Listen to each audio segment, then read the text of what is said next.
I request Dr. Jhuma Haldar, Head of the Department and convener of this webinar, to commence the program. Ma'am, please. Thank you, Shohini. Very good morning to everyone present here. It gives me great pleasure to extend a warm welcome on behalf of the Department of Geography, Vidyasagar College. I take this opportunity to welcome our Principal Sir, Dr. Gautam Kundu. I welcome our distinguished resource person, Professor Kuntala Lahiri, Madam, from Crawford School of Public Policy, Australian National University. I extend a great warm welcome to Professor Shanot Kumar Guchait, Department of Geography, University of Bardhaman, and I cordially welcome to all our distinguished guests, faculties, students, and participants. Today, the Department of Geography, in collaboration with the IQAC cell, has organized a two-day international webinar on reconstructing heterogeneity in human populace, transition to transformation. I think this webinar will be beneficial to all, especially to our students. Once again, I wholeheartedly welcome you all and wish success to this webinar. Thank you. Shohini, over to Thank you. you so much, ma'am. I would request our respected Principal Sir, Dr. Gautam Kundu, and Chairperson of this webinar to kindly give the inaugural address. Sir, please. Thank you, Srini. I hope I am audible. Yes, sir, you are. Okay. Good afternoon, all of you. It gives me great pleasure to announce that the Geography Department of Vidyasagar College, in collaboration with IQAC, has been able to arrange this 2 days international webinar. The first of its kind, because this one being an international webinar, the Vidyasagar College for the first time has been able to arrange such a webinar, and the honor goes to all the members of the geography department, starting from the convener, Dr. Jhuma Haldar, advisors, Dr. Uttam Mukhopadhyay, the senior most member, Mrs. Anindita Ghosh, Dr. Piali Ghosh, Dr. Jhikmik Kaur, Dr. Tuhin Kanti Roy, Moumita Kanjinal, Biswajit Rai Chaudhary, Dr. Sumana Rai, Mr. Ujjal Deep Shaha, uh, and Debolina Metro, and of course, Sohini herself. I'm really happy that in this particular pandemic situation, that such a seminar of such a dimension has been able to be organized by the Geography Department of Vidyasagar College. And the topic of the seminar being Reconstructing Heterogeneity in Human Populace, Transition and Transformation. So I actually welcome all other participants who are present over here today to hear our distinguished speakers. We have two speakers today in the that is Professor Kuntala Lahiri Dotto and Professor Sanat Kumar Guchet. And tomorrow, the day following, we have two more speakers, Professor Saswati Mukherjee. I think Madam is present today over here, and Professor Pradeep Chauhan. Professor Pradeep Chauhan is who had joined Vidyasagar College when I also joined as a principal, and later he shifted to the university where he is at present. So I would initially like to thank Professor Kuntala Lahiri, who is the first speaker today. Professor Lahiri is a professor in Crawford School of Public Policy, ANU, College of Asia and the Pacific, the Australian National University, Australia. Her topic today is In Search of Justice in Coal Transition in India. It gives me great pleasure and honor to, it would have been better if I could have met her personally, because she has a very high profile spanning 40 years of research experience. Her research work speaks volume of the stature she enjoyed.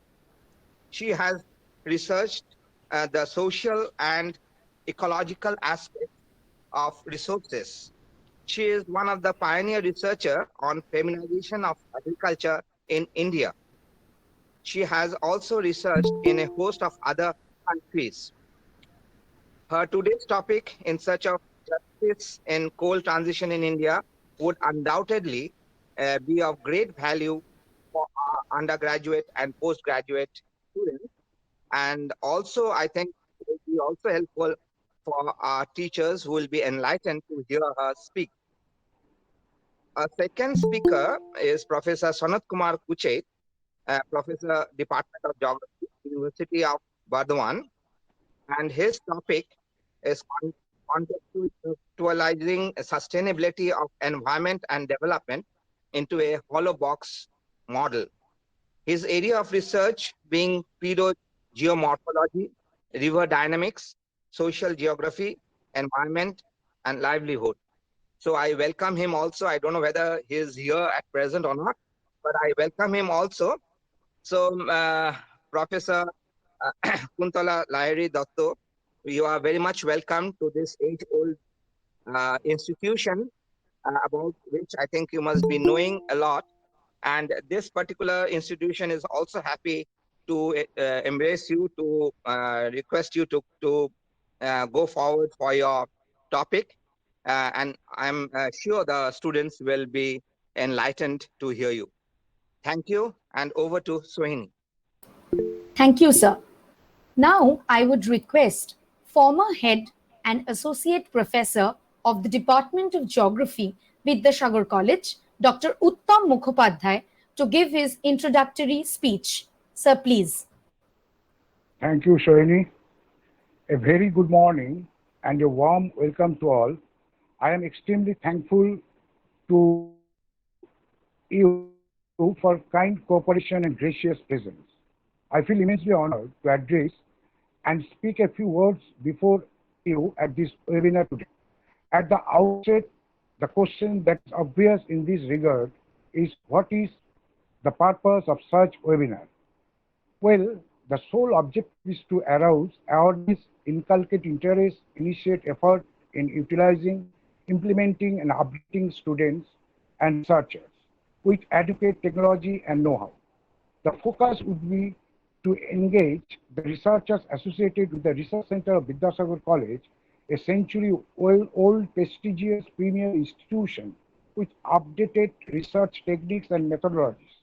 It would broaden the horizon of the postgraduate students and would further direct, channelize, and motivate them to pursue research work in the future. I believe that both the students and research scholars will understand the significance and appreciate it, such a kind of endeavor conducted in their interest. Today's webinar is targeted to introduce a new path of changes and seeks to revolutionize and bring new challenges in geographical thought, study, research activities. The theme of the webinar is Reconstructing Heterogeneity in Human Populace, Transition to Transformation. It can be translated in Bengali as মানব জনপদের পুনর্গাঠনিক ভিন্নতা ক্রান্তিকাল থেকে রূপান্তর. The various attributes, namely resources, environment, society, culture, health affects the human population and brings about diversity in the entire fabric of the anthropocentric complex. Hence, reconstruction from past to present of these variables are immensely necessary to recognize the process of change to a marked change, be in its form, appearance, or nature. To sum up, we aim to carry forward geographical study and research in the right direction. We are indeed privileged to have with us internationally acclaimed, a renowned researcher, Professor Kuntala Lahiri Datto, Professor Crawford School of Public Policy, ANU College of Asia and the Pacific, the Australian National University, Australia. We also have among us reputed professor and researcher, Professor Sanat Kumar Kuchet, Professor Department of Geography, University of Burdwan, West Bengal. For tomorrow's lecture, we would have Professor Shashwati Mukherjee, former Professor Geography, West Bengal Senior Education Service, and Professor Pradeep Chauhan, Professor, Department of Geography, University of Gaurbango, Malda, West Bengal, for gracing the occasion. I would also like to mention that we are highly determined to publish a book via foreign publication based on the collection of different research papers that will be the outcome of the webinar to be held for the next 6 months. We expect wholesome cooperation from Professor Kuntala Dr. in this regard. With this, I would like to end my speech. Thank you. Thank you so much, sir. Sorry. Yes, sir. Thank you. Before we start with the lecture series, I would request all the participants to keep their microphones switched off, not to turn on their video, and kindly not to present their screen while the resource persons are delivering their lecture. I would also request all the participants to place their questions in the chat box, both for Google Meet and also the YouTube live streaming, because after the speakers deliver their speech, we will be having an interactive session. So all are requested to place their questions in the chat box. Now, moving on to our first speaker. Professor Kuntala Lahiri Dotto is a professor at Crawford School of Public Policy, ANU College of Asia and the Pacific, the Australian National University, and has 40 years of research experience. She has researched the social and ecological aspects of resources, in particular, both large and industrial and informal artisanal and small-scale mines and quarries, water resource management, and feminization of agriculture in India. Professor Lahiri Dotto has also researched in Indonesia, Mongolia, Lao PDR, and Papua New Guinea. She has received the prestigious NASA postdoctoral fellowship in 1987, Career Award UGC India 1999 to 2002, the very prestigious Rajiv Gandhi Fellowship Award RGICS and ANU in 2005, and many more. She even received the Senior Visiting Fellowship Award Australian Academy of Sciences 2012 and was a Senior Visiting Fellow in Asia Research Institute, the National University of Singapore in 2013. She has delivered several keynote addresses and lectures all over the world in New Zealand, Germany, Perth, Johannesburg, Bangladesh, just to name a few. She has received innumerable grants for conducting several research works spread all around the globe. She was the sole chief investigator in a large ARC discovery project entitled Beyond the Resource Curse and the lead investigator in ARC linkage project Going for Gold. Professor Lahiri Dotto has hundreds of international publications to her credit. Her current project is investigating how global coal sector transition can be gender just in Global South. Ma'am, I would request you to kindly start your lecture. Thank you very much, Shohini. You gave me a lot of generous comments, and thank you for that. I'm looking to present my my screen, and I cannot see that screen, and maybe I'll see a tab. Maybe it's not happening. Do you know how I can share my screen? Yes, ma'am. I can help you with that, ma'am. Click it on might the happen. You just double click on anywhere in the screen, barring the participants portion. Maybe your screen has expanded. I have double clicked. So could you see like microphone buttons or video buttons right down at the screen? Yes. Okay. So you just go on the fourth option, present now. Present now. I have clicked on that. Okay, and then you click your entire screen if you're okay with that. Yeah. Yeah, and then there's this pop-up that opens. So you click on that, and then the share option gets enabled. Okay. So now, can I share my... Yes, ma'am, your screen is absolutely visible now. This is clearly visible? Clearly visible, ma'am. Shohini, you are a genius. Thank you very much. Thank you so much, And ma'am. thank you also to the Department of Geography, Vidyasagar College, and the principal, Gautam Babu, and my university friend, actually, Uttam Mukhopadhyay, who was the previous head of department and the current head of department, Miss Juma Haldar. So thank you very much to all of you for inviting me to present this webinar in the midst of the unsettling pandemic times. And good morning, friends and colleagues. It's good afternoon here. Thank you for making time to be here today to listen to this webinar. I hope that all of you are going well and that you are all safe. See, look at this slides. This slide gives you the title of my presentation, and I would say Ma'am, that ma'am, I'm extremely sorry to interrupt. Ma'am, if you yes, could please click on the hide option in your screen so that the entire slide is visible. Okay, thank you so much, ma'am. And sorry for interrupting. no, thank you. Okay, Is thank this you. better? Even better? Yeah. Yes. So I am learning, you can say, from you. So you can see this title of my presentation, and it kind of roughly conveys the unfinished nature of my journey on coal in India. This journey started in mid and late 1981 university and researching the decay of peasantry and the rapid expansion of coal extraction in eastern India. So I remember that I used to take a train to the colliery tracks from Burdwan, and the train was named Black Diamond Express.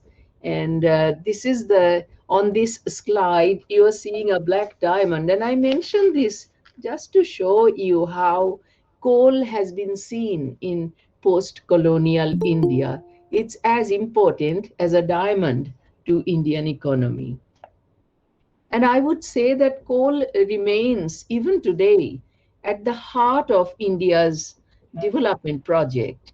It is only rational that we should talk about justice at this critical juncture in India's history and to ensure that the poor do not get left behind as the country considers moving away from coal.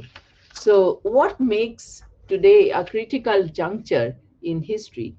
It's the threat of climate change that is almost now very clearly present in our psyche, and we know that we need to move away from fossil fuels towards a low carbon future. So this photograph is from the Economist journal. It's a very well known journal, and the title of Economist on 5th December 2020 says that and it make call history, and it asks us to look at Asia. You know, the Economist, which is read by Anglo American people in English, it says that Asia needs new policies to kick its coal habit, and soon. Coal consumption, it is true, that has grown rapidly in Asia. So 77% of all global coal use is now in Asia. Coal, you can say, that is at the toxic heart of that fossil fuel economy. You know, there are others such as the petrol, diesel, and various other things, but still, coal provides us with 27% of raw energy, in the world, and much more than that in Asia. And Asia is very important and different from Europe or America in the sense that in almost all countries, coal mining industry is nearly state controlled, and state, how is that control of state expressed? ownership of mining company, you think of Coal India Limited in India, but also in China, you think about Vietnam and Indonesia. These are the important coal producers of Asia, and they are mostly state controlled. Mining companies, power stations are state controlled, banks are state controlled, large equipment manufacturers are state controlled. So what we want to think about is, okay, we need to move away from fossil fuel, which is described in literature as the coal transition. So coal transition will happen and will have to happen. But will coal transition look the same in the global south countries? And will there be justice or not?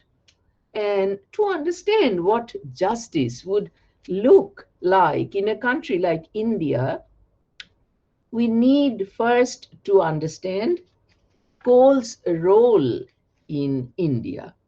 So if you think about a recent report that was published in 2021 by the International Energy Agency, it says that it was coal-fired electricity that allowed India to achieve two critical successes. Point number one is the monumental success of bringing electricity connections to millions of poor people all around the country. And point number two, that article says, that report says, is that to grasp the transformative potential of renewables, particularly solar energy.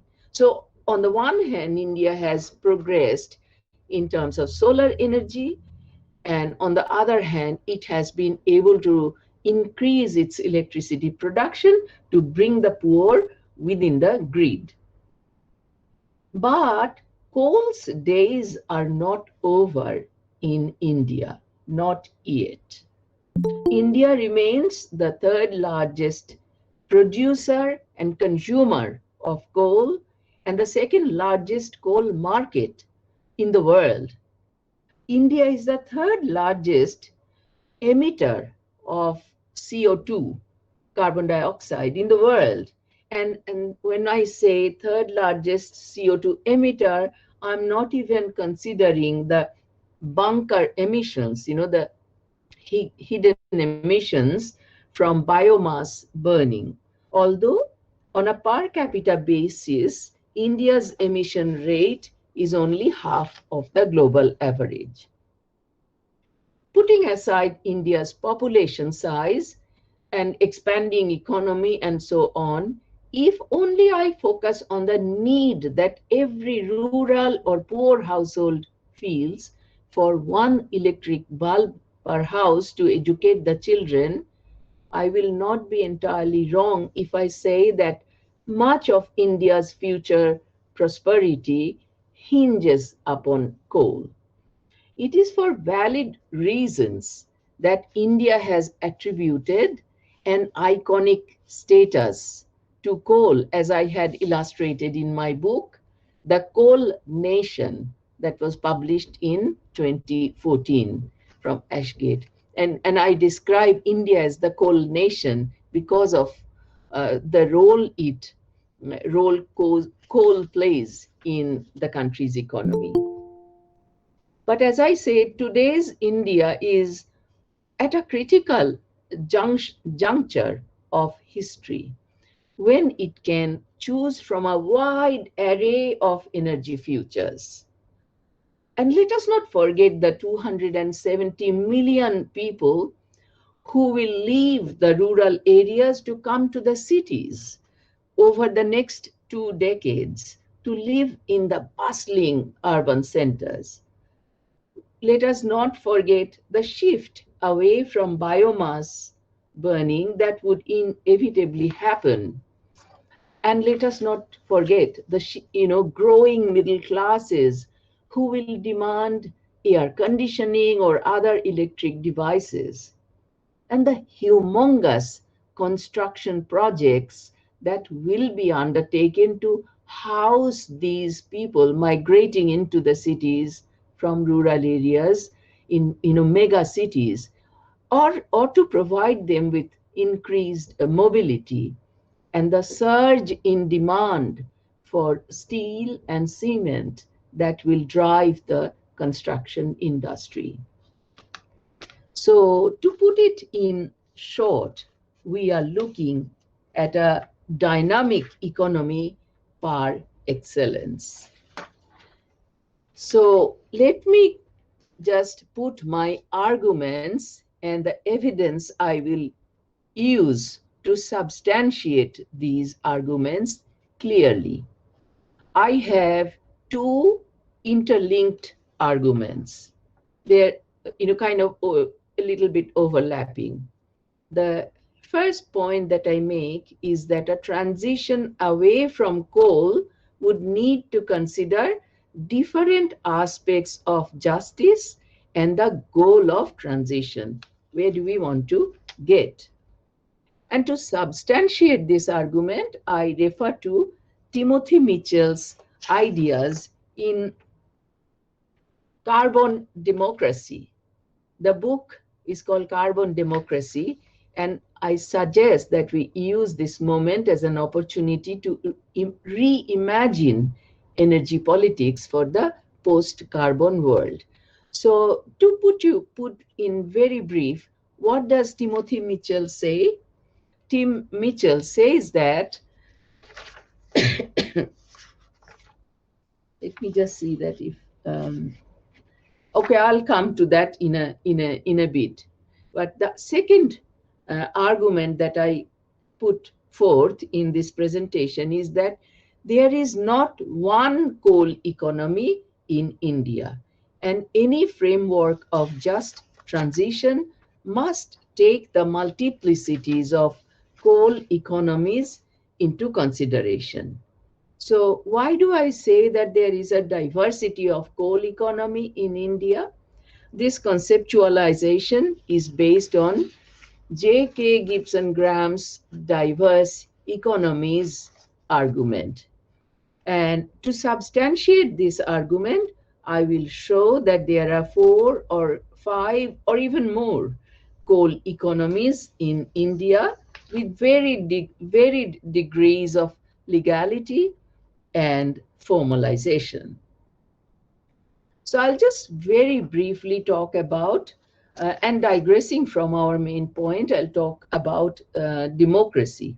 So we know that democracy has 2 kinds of meaning. I'm not a political scientist, so this is going to be very brief and very broad.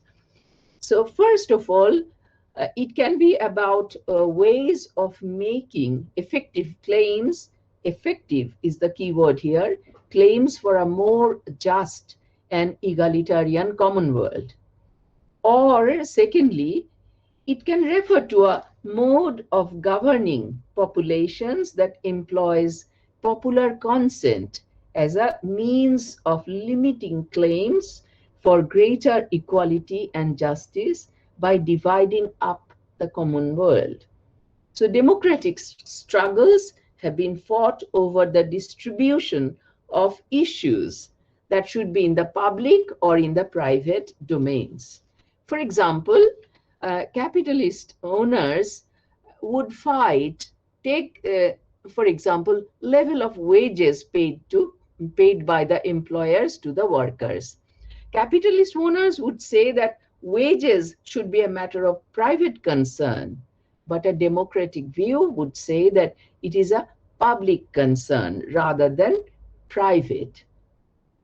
So there is a logic of distribution, and that logic of distribution created a big field called the economy, and the economy that's rules that set limits to alternative political claims.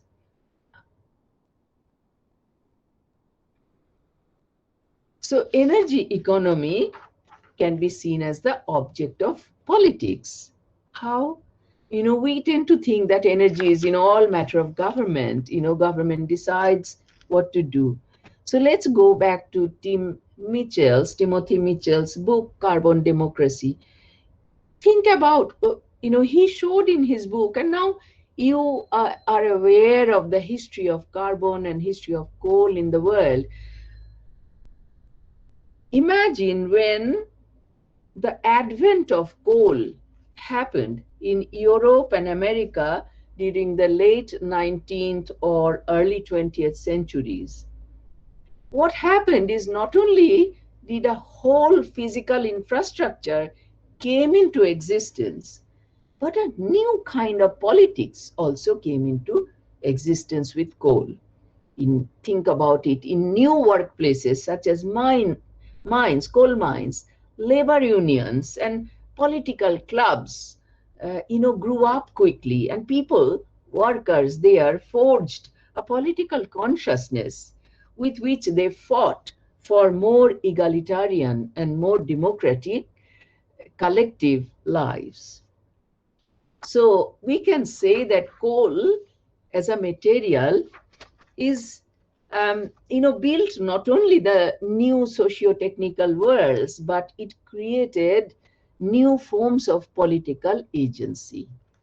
And India is an example of that. India's trade union movement arose from the coal mines, collieries in 1950s. But interesting thing is that oil is very different, and oil easily lent itself to very highly centralized governance systems. It was, almost always gave rise to dictatorial governments and so on. But we are at a critical juncture of history, as I said, where coal's days are gradually becoming over. And what new energy, new forms of energy will come? Solar energy, wind energy, these are called renewable energy. India also includes hydroelectricity in RE, renewable energy, but rest of the world doesn't. But still, we need to now think about what kind of politics will be associated with the renewable forms of energy when they come or as they become more and more popular. Okay, so here I will remind you of J.K. Gibson Graham's work on diverse economy, the other conceptual pillar of my arguments. And J.K. Gibson Graham were actually two individuals, Julie Graham and Catherine Gibson. They created this joint persona called J.K. Gibson Graham and wrote together as one individual. They say that what we see as the economy is like the tip of the iceberg. Almost all of you know that tip of the iceberg is a very small part of the big iceberg. So what we see as the economy is actually there is a lot more happening in the economy, and one can rethink this economy from a post-capitalist perspective. The capitalized, monetized, financialized economy is only a very small part of the big economy. And to rethink the economy, we need to recognize the various other forms of economic transaction, for example, the various forms of labor and enterprise, the alternative markets, unpaid work, non-capitalist enterprises, all of these that are part of our economy. So when J.K. Gibson Graham talks about diverse economy, they think about this diversity that actually run the economy. You ask yourself, have you ever given a gift that cost you money to somebody else without hoping to get anything back? We often do that. And that's an economy that's not monetized, that's not calculated. And that's where the problem lies. J.K. Gibson say. So theories are done now. I'll talk a little bit about the global situation with coal. If you look at what has happened in coal production in the last 2 decades, you would see that there has been a humongous increase in coal production globally since 2000. And much of it was driven by China's rapid expansion, rapid economic growth, and to a lot lesser extent, India's in the early 2000s years. In China, what has happened is that this resource intensive growth, led to a commodity boom in 2003 when, if you remember, gold prices, the prices of diamonds, the commodities, the iron ore, just increased to a very high level, a record high. And as a result, we saw investments in coal extraction all over the world. Indonesia, Australia were the two main countries that benefited as becoming the main coal exporters in the global market. But surprisingly, Vietnam is another country. Vietnam, who, when we think about Vietnam, we imagine the lush green fields being bombed by Americans, but Vietnam is now one of the main coal exporters in the global market as well. They don't consume so much themselves, but export more. But remember that coal is also on the decline globally. So Europe doesn't use much of, coal. In Germany, for example, old collieries have been turned into museums, and in France, that is the case as well. Uh, Coal's decline in Europe has been for many reasons, as well as in the US, to be honest. And one of them is very market-led reason. Cheaper alternatives came into existence. In the US, it was oil shale. In UK, it was the North Sea gas, or also solar and wind. So it was driven by the market. Coal was being pushed out by cheaper alternatives, which were renewable often. But also, in case of European Union, government policies were a big player in pushing coal out of the picture. So when we talk about reliance on coal, why is it important? Why it is even relevant? The idea of resource curse was proposed by an economist, Richard Auty, but later on it was enhanced and taken up by two World Bank funded economists called the Sachs and Warner. They took it forward. Basically, resource curse is the negative effects that are seen on the economy of a country of heavy reliance on natural resources.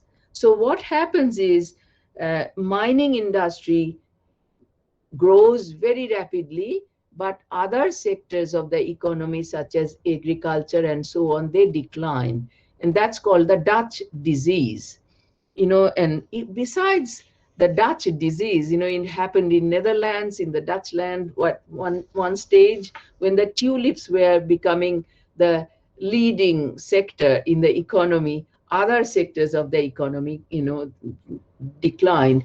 It was recently in Australia, for example, manufacturing sector has declined. Australia doesn't manufacture its own car even. The last car factory in Australia has been closed down. So much is the dependence on mining. Remember that there are also social challenges, very important social challenges associated with this reliance on coal in the world. High level of corruption, lower educational outcome, barriers to democracy, by encouraging dictatorial or authoritarian rule and escalation of armed conflicts, and obviously higher gender inequality. Interestingly, all these are associated, the resource curse is very closely associated with oil. So there is a correlation with oil, but not on coal. So if you look at coal reliance does not necessarily correlate with resource curse theory. So in this diagram, it shows that I tried to find out what is the coal reliance. So created a coal reliance index, or CRI, at the country level. And there are three aspects that we considered: the supply side, explained here as coal production, employment, and economic output, but also the demand side. We looked at coal exports, how much revenues is this country getting, and external factors, basically some external factors. These are weighted figures. So 50% weight is given on how much coal is produced by this country, how much coal is demanded is 30%, and external factors. Based on these weighted factors, we found that there are 9 countries. India is in the 9th place. Australia is the most dependent country on coal. South Africa is also heavily dependent on coal. Kazakhstan, Indonesia, Colombia, Russia, China, Romania. So look at that list and you would see many of these countries are global south countries. They are developing countries. South Africa, Kazakhstan, Indonesia, Colombia, and India, these are, developing countries.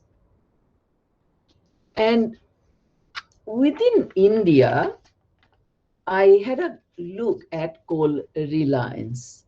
So situation is a little complicated because there is the Ministry of Power, and then there is a Ministry of Coal and Ministry of Renewable Energy. So they give different figures.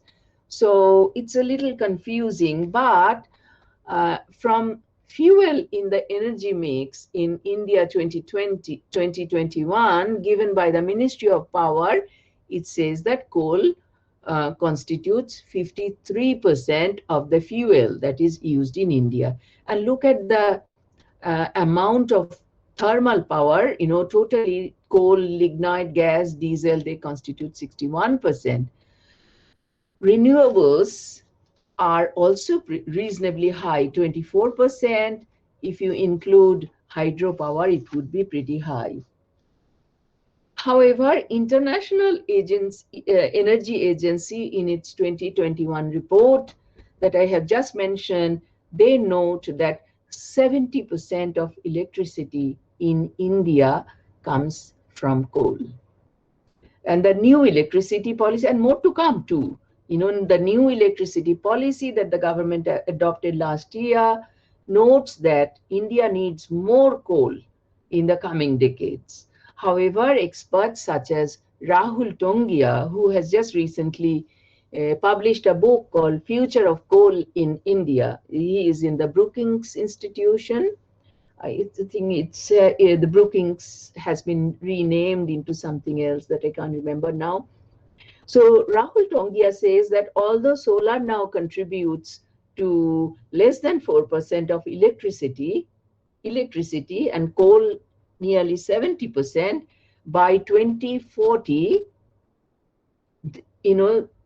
solar will increase and coal will reduce, and they will converge in the low 30% or so as India fully goes through the energy transition towards a low carbon future. So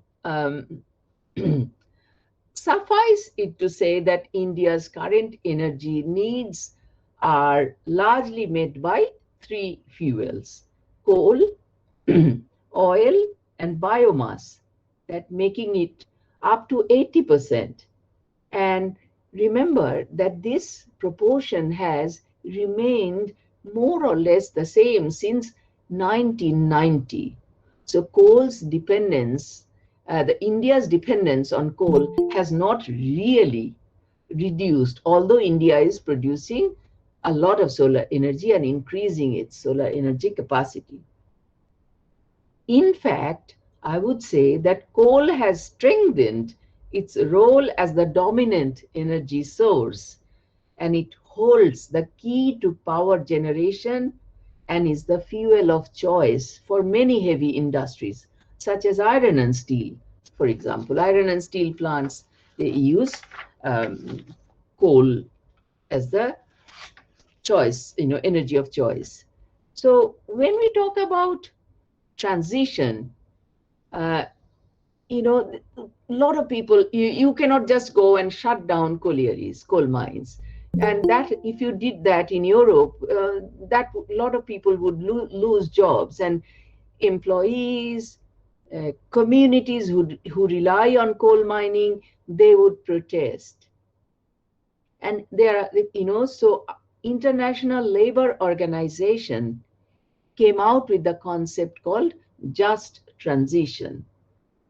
This debate, they said that you cannot just shut a colliery, you cannot just ask a community that has been dependent on coal mining for a long time, or if their livelihoods came indirectly from coal mining, you cannot just say that change now.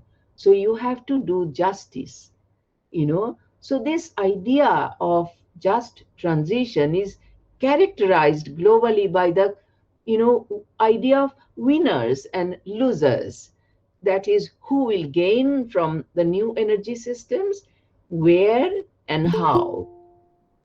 We know that wind and solar do not come up in the same locations where coal is being extracted. So we are not going into that spatial question of justice at all.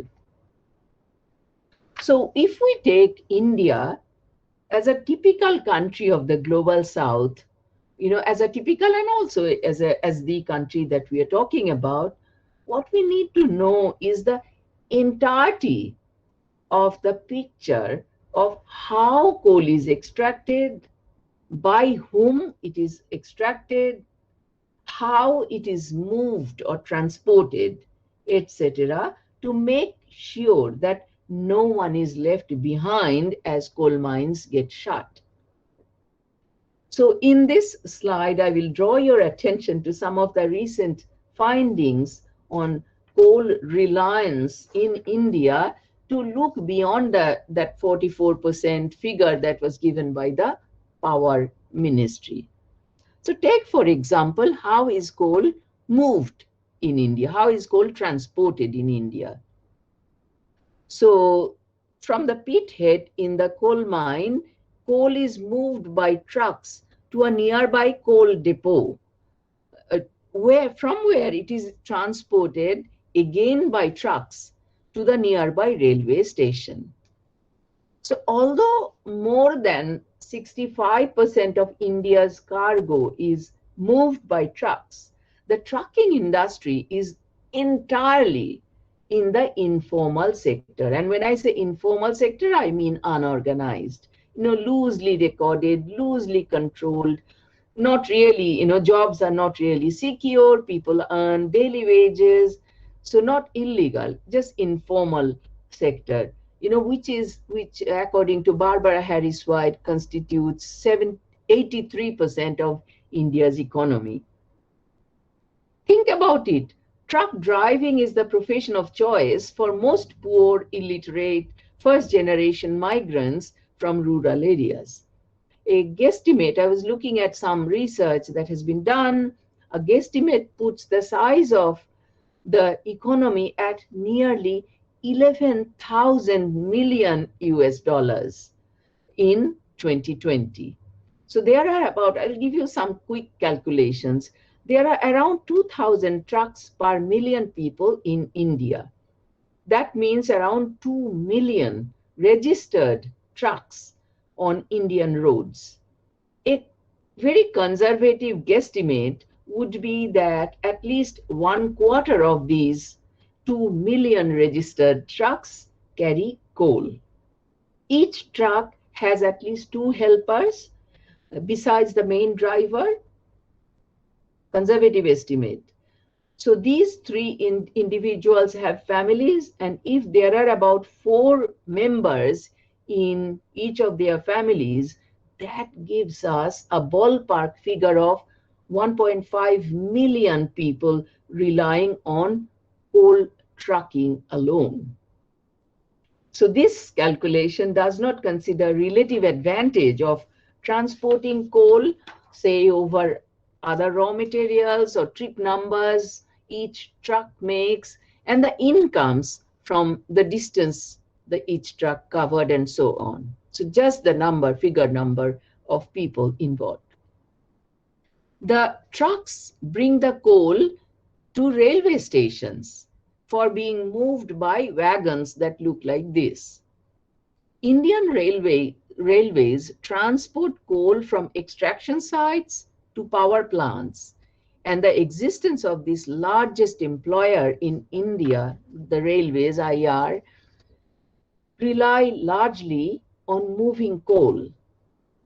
According to a study by Brookings Institution, coal provides 45% of the income of Indian railways, which subsidizes its passenger traffic by overcharging the transport of coal and oil.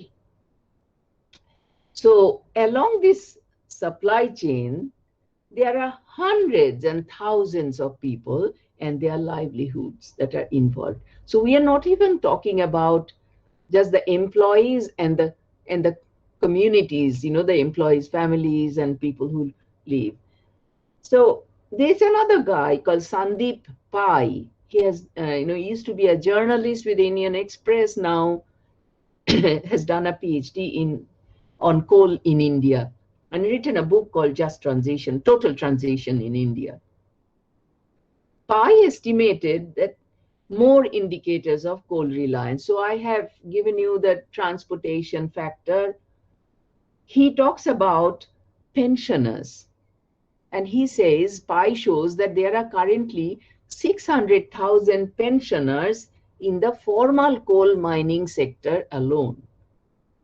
And as you close more and more coal mines, with more coal mine closure, the number of pensioners will drastically increase to 1 million very quickly. So he also calculated the corporate social responsibility or CSR spending that each mining company spends in the districts where they are operating, and the effects of the dwindling CSR incomes would also be significant, he claims.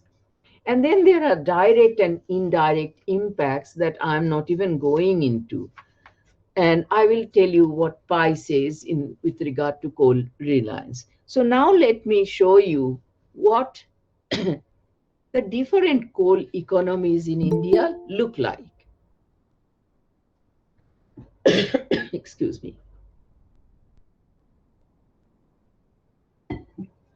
So in this diagram, rough 2020 data is that CIL or Coal India Limited was producing 600 million tons of coal.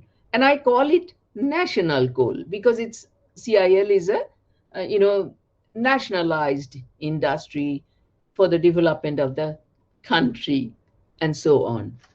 And then there are private captive mines as well. Captive means all their coal production goes to a thermal power plant. They're owned by private companies. And I describe this coal as neoliberal coal because the coal mining industry used to be in the state-owned from 1971-72. Later on, after 1992, when Indian economy opened up, it's a neoliberal, kind of opening up, and that's when we began to gradually give licenses to private companies for captive coal production for thermal power generation. In addition to that, there is informal or illegal coal mining being carried out by people who are largely displaced by collieries, or he used to be cultivators or agriculturists who have lost their livelihood because coal mining has destroyed the environmental integrity of a very large area. And these people, many tribal people, for example, I used to go in Ranchi Hazaribagh area, who used to go and collect from the forests, now would tell you that in the morning, what do they do? Why, if you ask them what is your livelihood, they'll say that I collect coal. So to that person, it's not even illegal business, illegal activity, but it's only meant for the subsistence of that family. And subsistence coal, I would say, is very large. 105 million tons is produced that way, because nowadays the intensity has grown, and formerly it was transported via cycles. Now it is being transported via motorcycles and sometimes even trucks. So it's now 105 million tons of coal. But then there is another sector called non-legal. And a non-legal sector, I call it statecraft coal. Why it is non-legal? Non-legal means it is not illegal, but it's it's not illegal, but it is not legal as well. The, how is it possible? So I'll explain this. Meghalaya, when after independence, Meghalaya was brought inside India as part of Indian federal system, Republic of India. Meghalaya as a state was given a special status in Indian constitution. It was called the fifth scheduled state. And what is it? That right in that special schedule is that people own the resources under their land. But the MMRD, Mines, Minerals and Regulation and Development Act, actually prevents any small individual or any person to dig for coal. So if you dig for coal, not as a company, then you are doing something illegal. So in Meghalaya, the entire activity is non-legal. I call it statecraft because it was Nehru's, in a newly independent country, it was Nehru's statecraft, fascinating statecraft that brought Meghalaya inside India, but now it has become non-legal because of the situation. And then there are imported, huge quantities of imported coal going towards the coastal power plants along the coast in India. And in the last 10, 15, 20 years, a new player has also come in.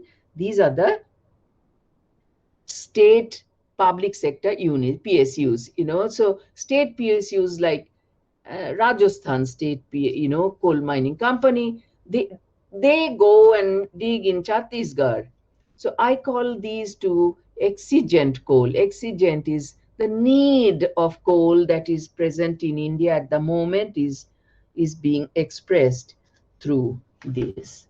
So one thing though, in global north, in more developed countries, more affluent countries, the idea of just transition has focused on coal sector jobs, employment. So let us take a close and grounded look at the coal sector itself, and see what is being produced in India and who is producing that.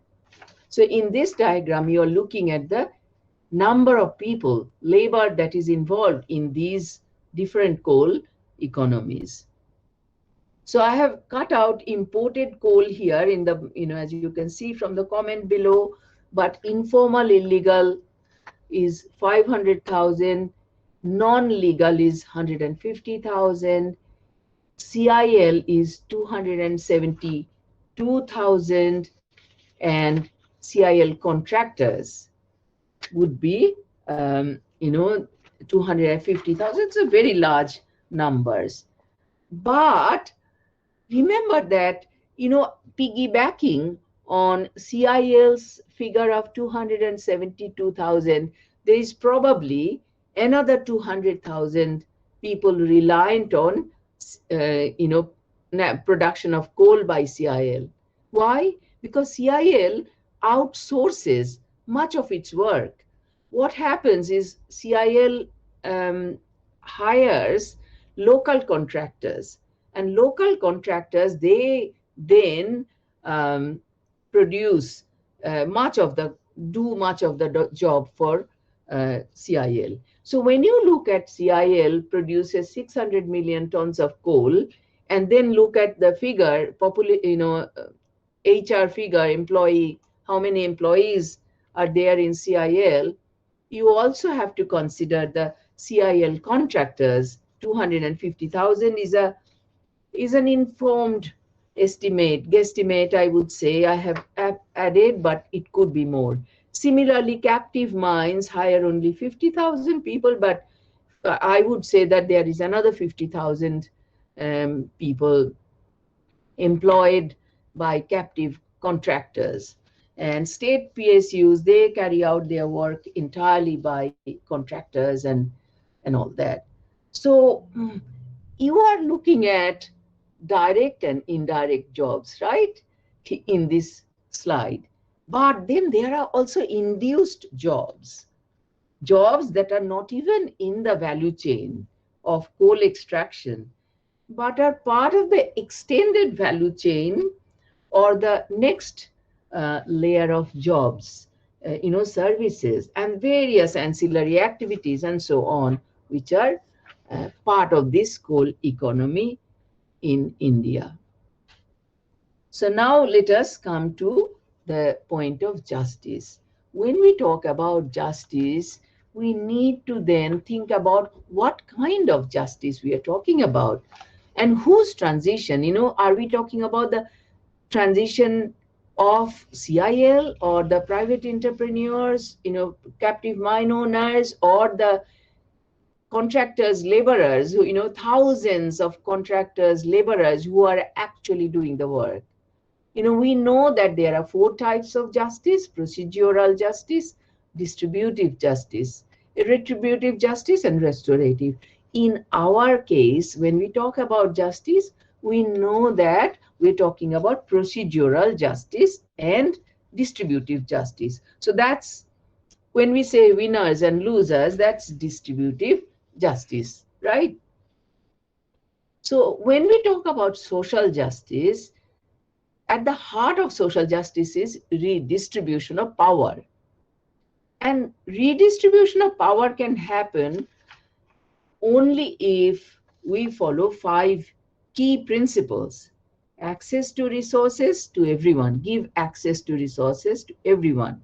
So if we move away from coal to renewable energy, the guy who's carrying that 150 kilograms of coal on a cycle, or the guy in Meghalaya who's digging a long, deep hole because he has the indigenous right to do so, we need to consider that they should have access to the new energy system. Similarly, equity, that everyone should have an equal fair share of this new energy system.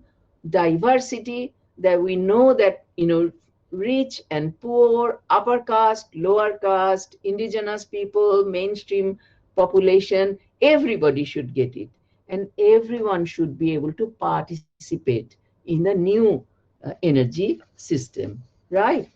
And we cannot forget the concept of human rights. So redistribution of power would occur through these 5 key principles. So, I have been reading, trying to understand about what is justice really. What do we want to see justice? And went to the professor of Harvard University, Professor Michael Sandel, whose book is called Justice, What's the Right Thing to Do? And he says that we need to uh, express what is just and what is unjust and distinguish right from wrong. So basically he is saying that the uh, justice is the right thing to do. When you know in your gut that this is the fairness, this is the fair thing to do, it's the right way to do. Right, it's not only just right way to distribute things, it is also about the right way to value things. So the when we talk about fairness, when that would include our understanding of our own privileges, to overcome the tyranny of merit. Some people, educated middle class people, they continue to get the jobs, they continue to get the pensions, when they will get the compensations when coal mines close down. But people who have not received anything so far, we need to think about this transition as an opportunity when we can actually link the poor to that fair way of doing things. What I mentioned as the distribution of power, by following the 5 key principles. So let me let me talk about the 4 approaches to just transition.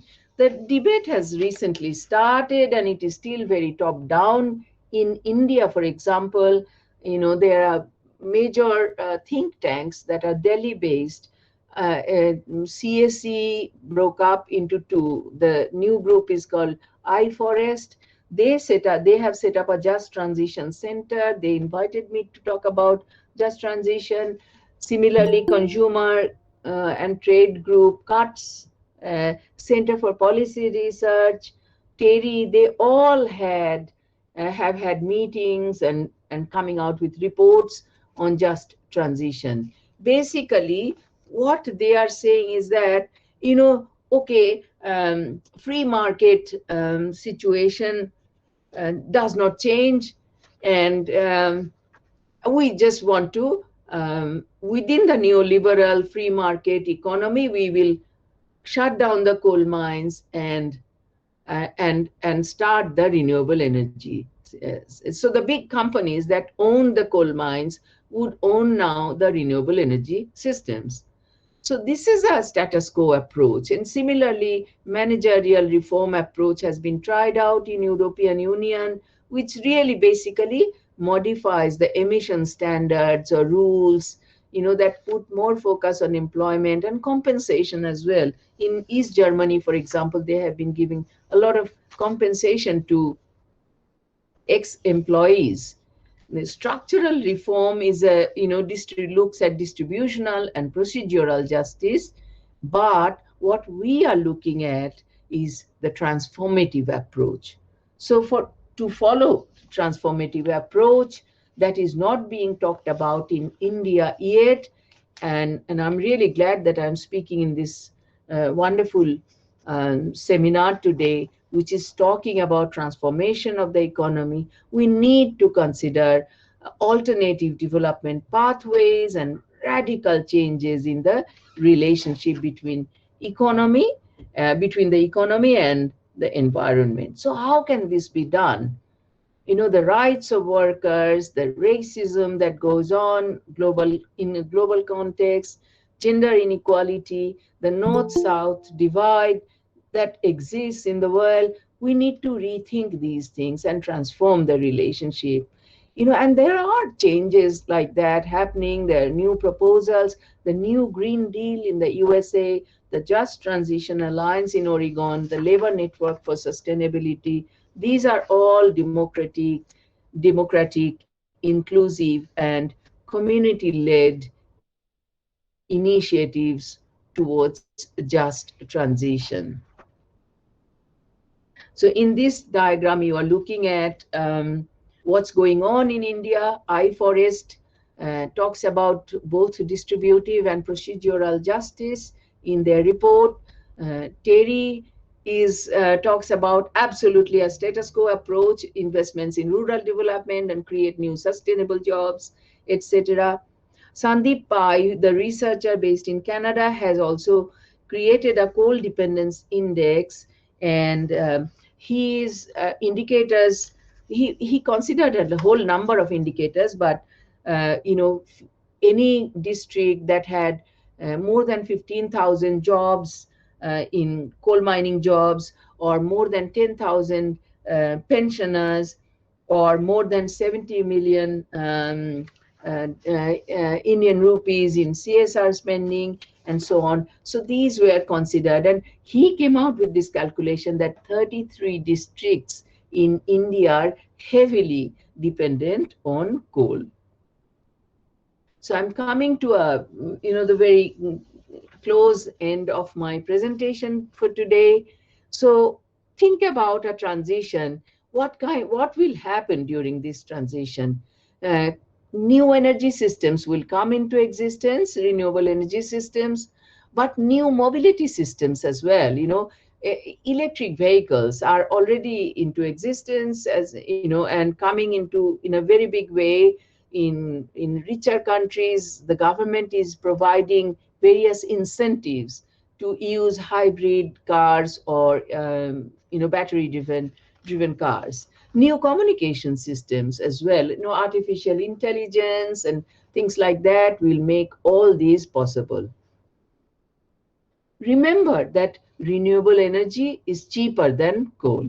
Any other source, actually. Nuclear is, forget about nuclear. Nuclear renewable energy has a very small R&D budget. It's good business. So if we think about, the market is driving the development of technology, which is what you are seeing in this diagram.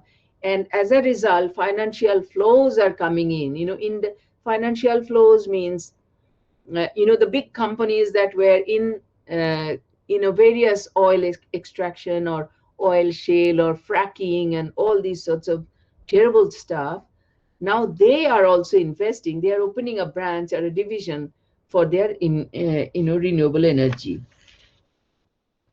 So that would not be a just transition. What you are seeing in this diagram is not just transition, it is green capitalism, what Ashley Dawson describes as. So what we have to do is to really, change the way we consider the transition. So what we will need to do is to think about a low carbon democracy, a new type of politics, and we know that, energy transition is it's a transition towards electricity. You can say that. Electricity has come to be associated for a long time with large scale centralized systems, gas, coal, hydro, nuclear. These are all centralized systems. But the good thing about RE, renewable energy, is that it can be decentralized. Solar panels can be in each village. There can be a solar panel in the farm which is supplying that village independently. And these experiments are happening already. You will say, oh, you're giving examples of Denmark and Germany. Germany, 50% of all new renewable energy is owned by cooperatives. Canada, indigenous people, First Nations people in Western Ontario, they own the wind turbines. So decentralized, community-based renewable energy is the alternative model. But if you say that this is happening only in more developed countries, not in global south countries, I would say no, that's not correct. Cambodia is an example I know where there are community-based cooperatives producing solar energy. These things are existing already. So what is decentralized RE? What does it say? It's owned by people or small or medium-sized enterprises, SMEs. It can be owned by local communities. It requires more space than coal or gas. It and studies are coming out that, Clack et al., for example, they came out with a paper that says that decentralization makes better economic sense. And if you look at what's happening in Europe, for example, they have created what is called energy cities, which are at the front. Why are cities important? Because they are on the frontier of issues such as energy poverty or local economic development or climate action. So these energy cities have the capacity to and the resources as well to realize projects on renewable energy, and they are strong political actors as well. We know in India also they are the opinion leaders. City people are the opinion leaders. In UK, decentralization is happening as we speak, as people are finding new ways to engage in community energy. In the US, Energy Democracy Project is bringing justice and equity to clean energy. So what I wanted to end with is that in India, justice would be as a recognition of the diversity of coal economies. And we must remember that the nature of the beast is very different in India, where there are these, multiplicities of coal economies and the strategies that worked in EU or North America might not work, but India also has a very active democracy. And here, this is our opportunity to utilize that democratic system, panchayats and all that, to mobilize community owned, community operated, community managed renewable energy systems. That's all I wanted to say. Thank you very much for listening to me. Thank you so much, ma'am, for such an amazing deliberation and such a vastly researched lecture that you have delivered, and that we were privy to such an amazing presentation is not just a matter of pride to us, but indeed a great privilege. So thank you for all the enlightenment you have bestowed upon all of us. Thank you so much. Ma'am, we have few questions from the participants, very less though. So we shall be taking them one at a time. The first question, ma'am, I would like to ask you this. The private coal mining owners, you refer to them as the neoliberals. So why is that so? If I could just get an explanation, as in why are they called neoliberals? And in addition to that, how are their functioning different from the public sector? I mean, the government-owned public sector coal organization in terms of the functioning. So India followed what we call the command and control economy until 1992, in which the commanding heights of the economy, the top areas, coal mines, uranium production, gold, oil production, banks, these were all nationalized, brought under state control. But globally, things began to change. Chinese economy opened up much earlier, and I think it was in 1978 or, in around that time, there was something called a Washington Consensus. World Bank people sat together and said that we need to reform the laws of these countries and open them up for free flow of capital globally. So China can invest in Africa, any African countries. You would say you could argue that African countries can also go and invest in China. So free up the movement of capital, privatize everything. And in India, We have been gradually doing that since 1992.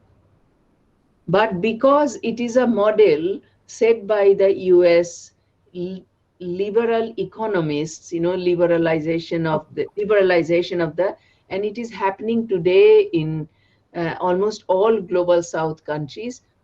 This type of economic policies are called neoliberal economic policies. How are they different from? Uh, so they also produce coal. So they have been. Coal India Limited was when state-owned companies like Coal India operate. The idea behind it is that they are doing it for the greater common good, national good, right? We Because that will be good for the country. Any money earned by this by mining coal will go to the state exchequer and be spent for the benefit of the ordinary people. But when private companies mine and make profits, that profit goes to the shareholders, so not to the greater common good. So that is they are different from state-owned enterprises. Thank you so much, ma'am. Ma'am, the next question has been asked by Sir, as in Dr. Uttam Mukhopadhyay. He has asked that this transition is happening in this coal mining, as you have deeply explained in your lecture. But what will be the alternative service? Because a huge amount of labor, especially unskilled labor, they are involved in this sector. A similar question has also been asked by Ms. Anindita Ghosh, AG Madam. She has also asked that what will happen to the millions of poor people depending on coal extraction? Thank you. That's a very good question, Uttam and Anindita. And I'm sure Professor Guchait, who will speak after me now, he will take up and push the boundaries of our thinking further. First of all, I can say that environmental performance of coal mines in India have been very bad, very poor. The record is extremely poor. They have allowed environment completely to die completely. Agriculture doesn't exist in that area, in these areas, and that's the reason why you're asking. You travel from about Durgapur to Ranchi, Hazaribagh. The entire area is now a continuously urbanized zone where nothing grows and it's polluted. People's lives are short, and so on. Alternative livelihoods will have to emerge, and not by the government or me as somebody giving the judgment. And what I tried to say is that we have not yet made any consultations with these people, who we have not even recognized, the people whose livelihoods rely on pushing coal on a cycle. We have said that, hey, this is illegal mining. These people are bad people. We forget that they are doing it for a subsistence. So first of all, it would be important for us to recognize the multiplicity. We cannot just say that, Coal India Limited has 270,000 employees and the government will compensate these 270,000 employees. We also have to know that in all the Coal India Limited operated coal mines, there are contractors, laborers working, millions. Another, 250 or 300 million people operate, they are moving, they're digging, they're transporting, loading onto the trucks and so on. So there's this need to recognize the not just direct and indirect jobs, not along the supply chain only. This huge economy that are linked to coal mining. This is why I was giving the example of trucking and railways. So that's needed. And then these people need to be consulted, and a new, when we create the renewable energy economy. Thank you, ma'am. We have one last question by Shayondeep Paul. He happens to be our student. So he asks that solar energy or any other forms of renewable energy production, those are definitely very much costly. So the question is how the poor people, as is in the case with India, how could they avail those renewable energy? What could be the substitute since there's this transition from coal going on? No, I disagree with you. I didn't quite get the name of the Shayondeep. Shayondeep. Shyamdeep. Yeah. See, throughout the world, coal is being pushed out. Australia is a very interesting example I'll give you. Australian government supports coal mining, whereas the communities are against coal mining. The educated people who they're saying, no, we don't want coal mining. Australia is a country that has not signed the Paris Accord, whereas India has. So you know what is happening in Australia or countries like Australia or Europe, renewable energy is so cheap that coal is actually being pushed out naturally by the market forces. That's why I was saying that if that happens, that renewable energy is taken up because it's cheaper, that will not lead to proper just transition. To make justice possible, in which we are fair, we are including people, a new kind of democracy, that will energy democracy, that will come into existence, we need to consult, make it participatory, and so on. So solar is not really expensive. Only installation cost is, if you're thinking about the panels, no, it's actually cheaper. To produce electricity from solar, you do not need to do any R&D, you do not need any much investment, just the panels. Yeah. Okay. Okay. So thank you, ma'am. Thank you once again for spending your time and giving us such wonderful information.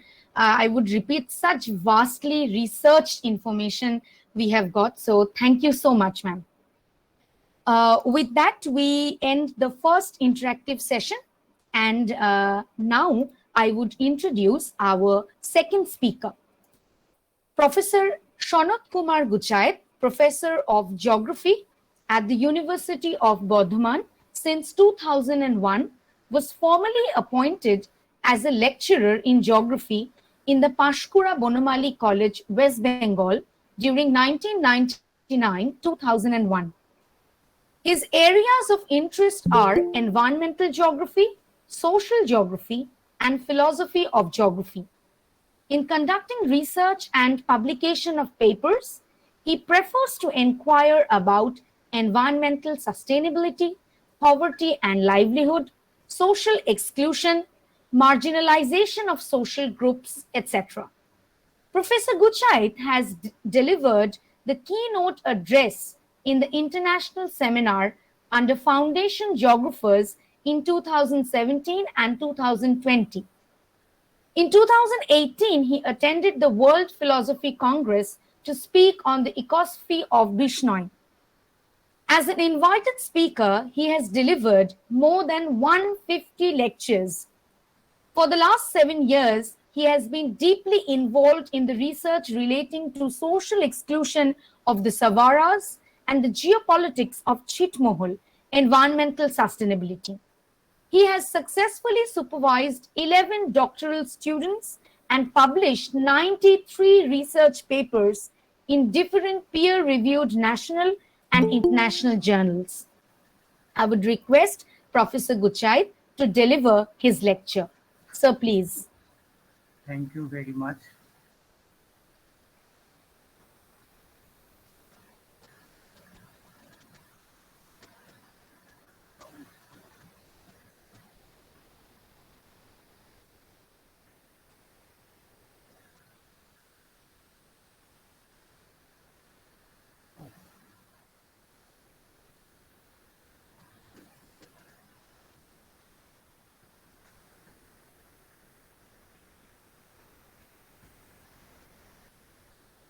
Is it visible, the screen? Hello? No, sir, not yet. Okay.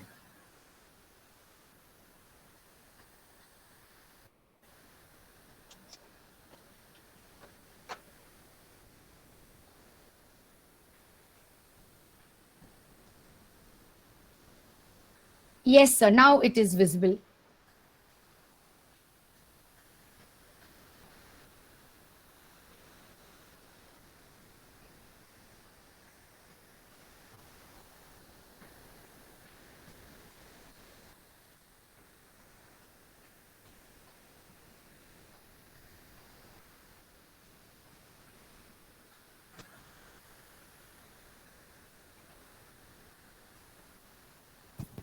So again, now it cannot be seen, the presentation. Yeah, yeah, yeah.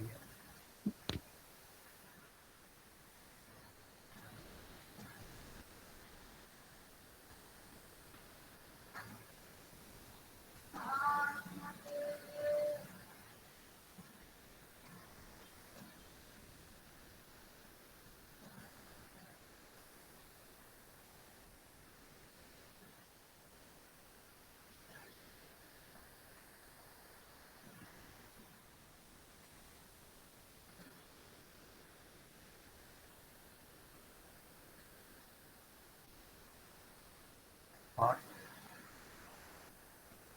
Why is it not coming? Sir, it can be seen. You can just open your presentation. We can view the. Yes, sir, it is visible. And sir, if you could just click on the hide option. Yes, sir, absolutely visible. Okay.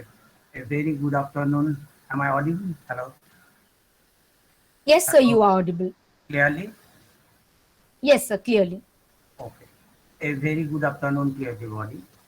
First of all, it's my proud privilege to speak on such a catchy topic, reconstructing the heterogeneity in human populace transition to transformation. I extend my sincere thanks to the organizers, especially Professor Uttam Mukhopadhyay sir and the principal sir. Uh, in the earlier context, Professor Lahiri Datta has basically unfolded from the standpoint of social justice. I'm not ignoring here the social justice, but my point of discussion tending towards the environmental justice. Here, that means it is considered that if environment is protected, only then the society and economy will survive. So my topic, that is title of my discussion, contextualizing sustainability of environment and development into a hollow box model. So first of all, what I would like to point out, why I have used the word the hollow box model. Perhaps it is not necessary to clear the idea of sustainability of environment and development. By considering the sustainability of environment and development, what I would like to say that it is the sustainability of environment and development in the context of a resource for the future, present and the future, livelihood for the present and the future, economy for the present of and the future, and environment for the present and the future. So now, why I have used the word the hollow box model. That means while contextualizing the sustainability of environment and development in a hollow box model. This is somehow some ornamental terms I have used. It is not at par that of the so-called the theoretical model like the black box model or the white box model or the gray box model. In a black box model, it is more predictive. In a white box model, it is less predictive. And in the gray box model, it is partially predictive. But here I have coined the term hollow box model. That means while we are actually targeting for the sustainable development, protecting the environment, and we are actually equating with the present status of the development, there are some two opposing force. That means the sustainability concept in the context of environment and the economic actions which are actually going on, they actually neutralize one another. And at the end, actually, we are getting some sort of confusion that whether it is a sustainability at all. And so, in that context, I have used the term the hollow box model, not at par with the business environment or the economic business environment of the black box model or the white box model or the gray box model. And the focal point that I want to highlight environment. Hello, some noise. Hello, hello, hello.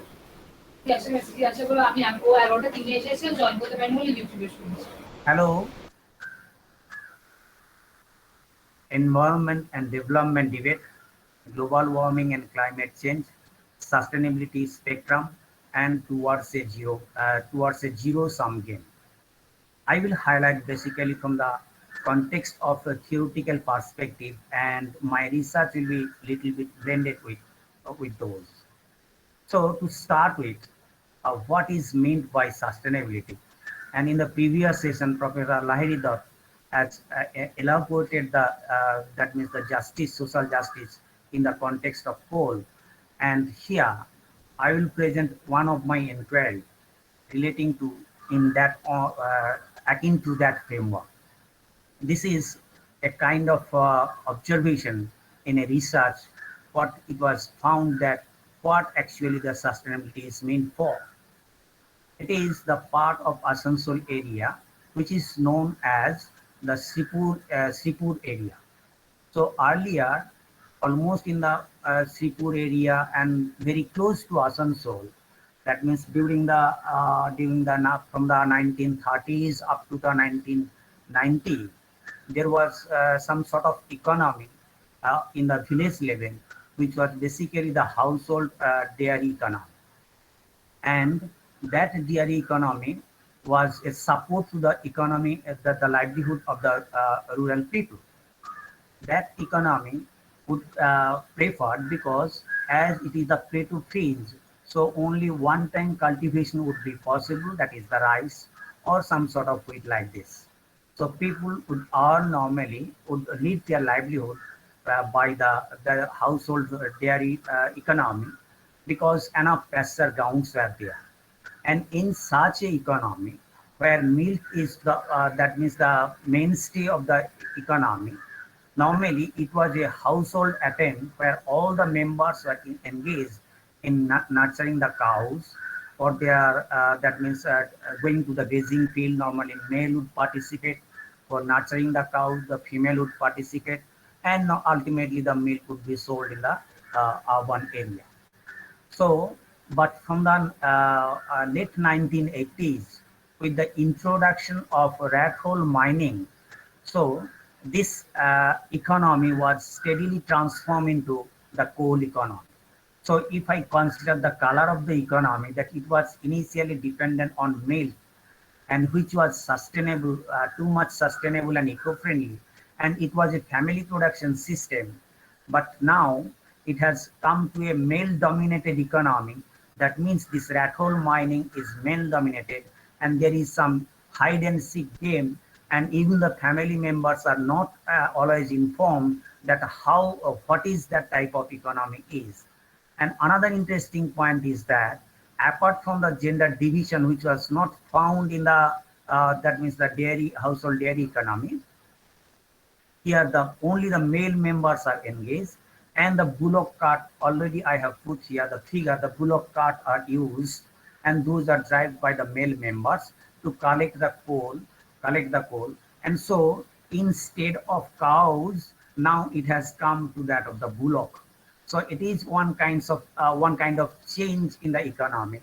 That means while the color is changed from white to black, so what is the gender sequences? What is the sustainability? And what is the real sustainability? That is my question. That is my question. So that is the question of everybody, from where actually I want to speak on a hollow box model. Now I am coming into, that means some sort of, that means the evolutionary practice of economy and so on, by which is whether it was sustainable or it is tending towards sustainability or the not. So human being actually more live in the world of perception. Objective world is there, but from the objective world we have created this subjective world, which is basically a perception. And in that perception, actually we may consider that we have gained some sort of ideas that we can change the nature, what cannot be done by the other animals. So in that context, it is one kind of studying the environmental geography or the environmental philosophy rather, that who is closer to the earth. Tagore said that it is the poorer people who is closer to the earth.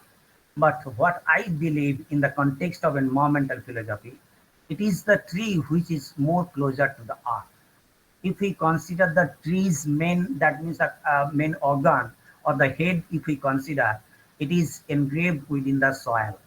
And for that reason, the green trees are actually more closer to the earth. But if we consider the other animals, actually aquadata, that means they are horizontal to that, they actually move horizontal to the surface, and they are not actually avoiding the gravity principle, that is the closer to the earth or closer to the mother. But while we consider the chordata, that means they try to lean their head upward and upward. And I have used here that the one kind of animal where it is inclined. That means we are gradually avoiding or not avoiding. That means with the brain development, we are actually, that means with the brain development, some sort of other decision making are there. But for the human being, it is vertical to that of the horizontal ground, and in the anti-gravity, that means the direction. So does it indicate now that anti-gravity is to defy the environment, while gravitative force is pro to the Mother Earth? Then the anti-gravity seems to be the anti-direction of the Mother Earth. So if we look at the evolutionary, that means the development of the human civilization, at least we can give the clue that we have designed our environment in such a way, and sometimes it is slowly and sometimes it is rapidly going against the spirit of the ecology of the earth, or the spirit, that means the geocentric environment of the earth. And here I would consider, that means some sort of, that means the evolution, what is normally unfold in a geological time scale in a manner, that means 460 crore years, the evolution of the earth and the animals and the man.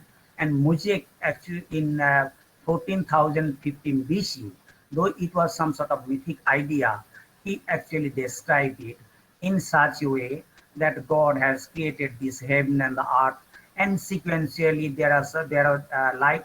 Ultimately, the light came, and the light appears in sometimes and disappears in sometimes.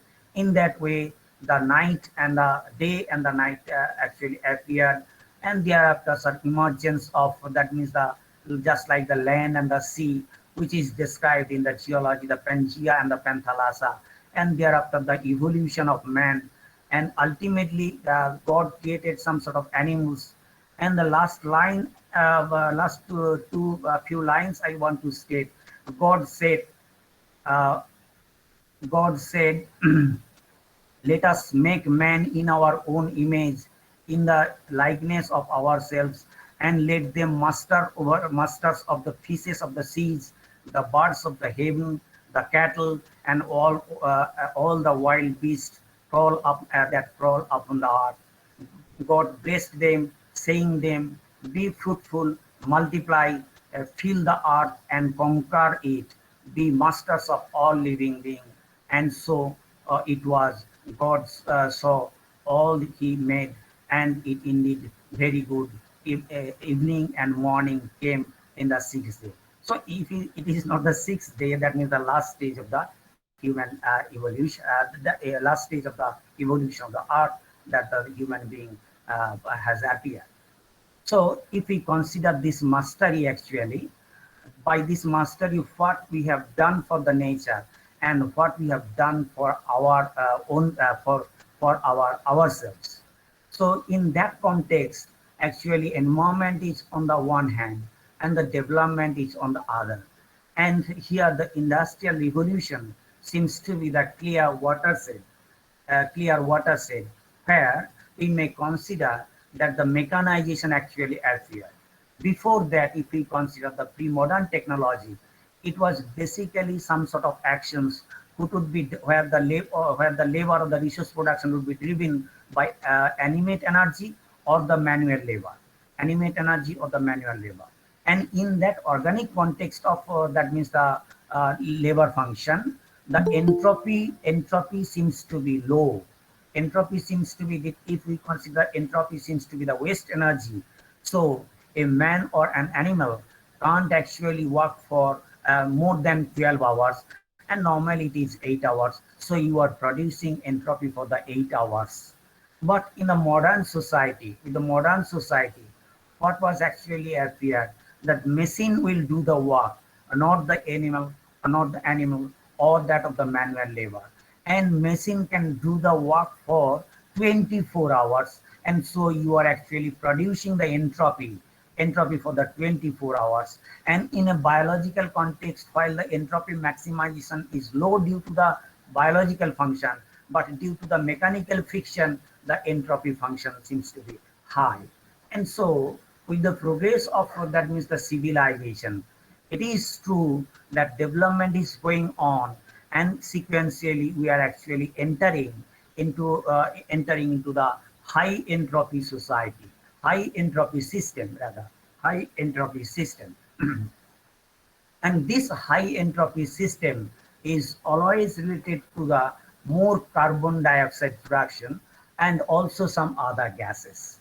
And that has become the main concern of this, that means the global warming. Though there are some debate of this climate change and the global warming, but it is true that in the earlier eras of global warming in the geologic period, it would take much more time for increase the temperature. Even the temperature actually touched, it was more than 5 degrees centigrade in the prehistoric past, but it would take huge time. But the point is that within the, that means that 2150, we will be able to reach that 4 degrees centigrade to 3.5 degrees centigrade to 4.5 degrees centigrade within a span of only 200 to 250 years. Such a rapid progress of increase of temperature, it cannot be done by the nature. Because the nature has some, that means the cybernetic principle and the homeostasis by which it can actually control its own mechanism. But while now the pollution contribution, it is aggravated by human being almost around 20%, which was earlier in the pre-industrial age, it was only 2% contributed by human being.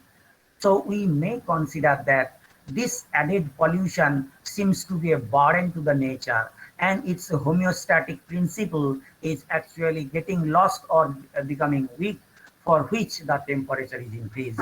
And the Joseph Fourier during the 1820s for the first time discovered that already there is some maturity of industrial revolution in Britain, that the carbon dioxide has some heat trapping capacity. So this actually proves that the carbon dioxide was high even in the earlier ages. If we consider 160,000 years ago, it was close to, that means more than 4.5 degrees centigrade, very close to 5 degrees centigrade. But now it is coming that our apprehension is that it will, the carbon dioxide production, if we consider that it has on 2020, it has come to 419 ppm. But before industrial revolution, it was 280 ppm. And it has shown that earlier it has crossed the, that means the 400 ppm. In that context, I will say that the tolerable limit of carbon dioxide seems to be the 400 ppm. Already we have crossed it. Already we have crossed it, and it is now 419 in 2020. And that tolerable limit, if it is tolerable limit, then the typical level seems to be the 400 ppm to 1000 ppm, and it is very poor if it is 1000 ppm to 2000 ppm. So if this is the progress, that within 100 years from 280 ppm we have entered into 419 ppm, so within 2150 we will be very close to 1000 ppm, which will be very, that means the critical for the survival of not only the human, for the other animals. I have used this model of 2009 about the carbon. Why? Because this industrial pollution of the human activities, which is ultimately transforming into carbon equivalent in terms of the pollution. I have used the 2009 data because that was the least among the last 20 years. It was the slash down of the share market, and at that time, that means that China, United States, Russia, India, and Japan were the main contributor of this carbon dioxide. So, why this global warming actually? What is enormity of changes actually going to occur? A global average warming of 1.5 degrees centigrade not experienced at the beginning of agricultural civilization, which was actually started during the 9,000 years ago, but we may consider that it is around 16,000 years ago, we have not experienced 1.5 degrees centigrade increase of temperature. And from 1900 to that of the 2020, within this 120 years, we have experienced a average temperature increase of 1.21 degrees centigrade, very close to this 1.5 degrees centigrade. And what is likely to our major consideration, that within 2150, the temperature increase will be 3 to 5 degrees centigrade. That appeared 2 million years ago. And more than 5 degrees centigrade warming was not experienced since the Eocene period. So the point of consideration is that global warming was there. So in that debate, in that tune, we can't actually dilute our debate that our sustainability, if it is a string for the last 30 years, if we consider 1992 Rio Summit, and we are eschewing this sustainability in the 2002, in the 2015 Paris Earth Summit, and even in the, that means the 2022, it is almost 30 years. Actually, we are eschewing sustainability, but we are unable to find out any improvement in the context of sustainability. Why this alarming situation is going on? That from the, that means the 1985, after the Vienna conference, it was actually estimated that the temperature is increasing very fast. Temperature is increasing very fast, and from then actually the models were created. Two models actually were created in the tune of, one is the Munster climate model, which was actually run by in the terrestrial surface specifically, and another is the Hamburg climate model, which was run basically in the oceanic surface. So Hamburg model is showing that during the 2100, the temperature increased from the 1985, not I am considering 1900, 1985, 1 degree centigrade. Already from 1900 to 1985, we have increased 1 degree centigrade. So ultimately it will be 2 degrees centigrade from the beginning of the 20th century. And if we consider Munster climatic model, so it will be around 2.53 degrees centigrade. And if we consider from the 1900, so it will be around 4 degrees centigrade. And for that reason, actually, IPCC from the very beginning of, that means the very beginning of 2002, we are actually estimating how this climatic sensitivity can be restricted of increase of temperature. And there are three standards. Three standards are there. One seems to be the 1.5 degree, another seems to be the 2.5 degree, and another seems to be the 4.5 degree. And our major concern in the Paris climate summit, that we have to restrict the temperature. We have to restrict the temperature 1.5 degrees centigrade within 2015. For that, we actually aspired for the Sustainable Development Goal 2030. We have to restrict our temperature 2.5 degree or 2 degrees centigrade within 2100, and we have to restrict our temperature 4.5 degrees centigrade at the end of 2200. So that is our consideration. But what is going on in real field? That means they have suggested some sort of aggressive measures, that if we put some aggressive measures, only then it will come to, that means the decrease of sea level or the decrease of the temperature. But still now, there is no such decrease of the amount of carbon dioxide or the amount of global warming gases. There is no such decrease of a total amount of carbon dioxide or the total amount of gases. Millions of rupees you may consider in the Paris climate summit.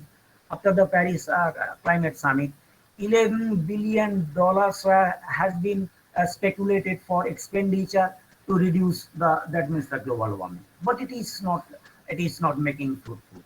And so we have created some sort of sensitivity of temperature and the sea level rise in the following that particular model, that we have to restrict the temperature 1.5 degrees centigrade within 2050 to 2 degrees centigrade within 2100 and 4.5 degrees centigrade 2200.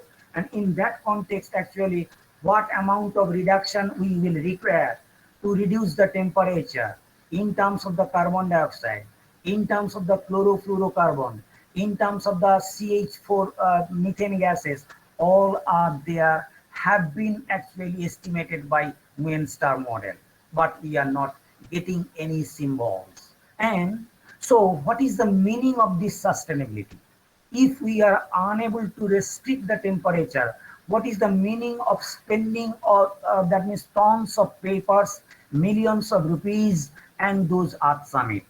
In that context, actually, I will highlight two types of model. That is, one is our desired model and one is the real model.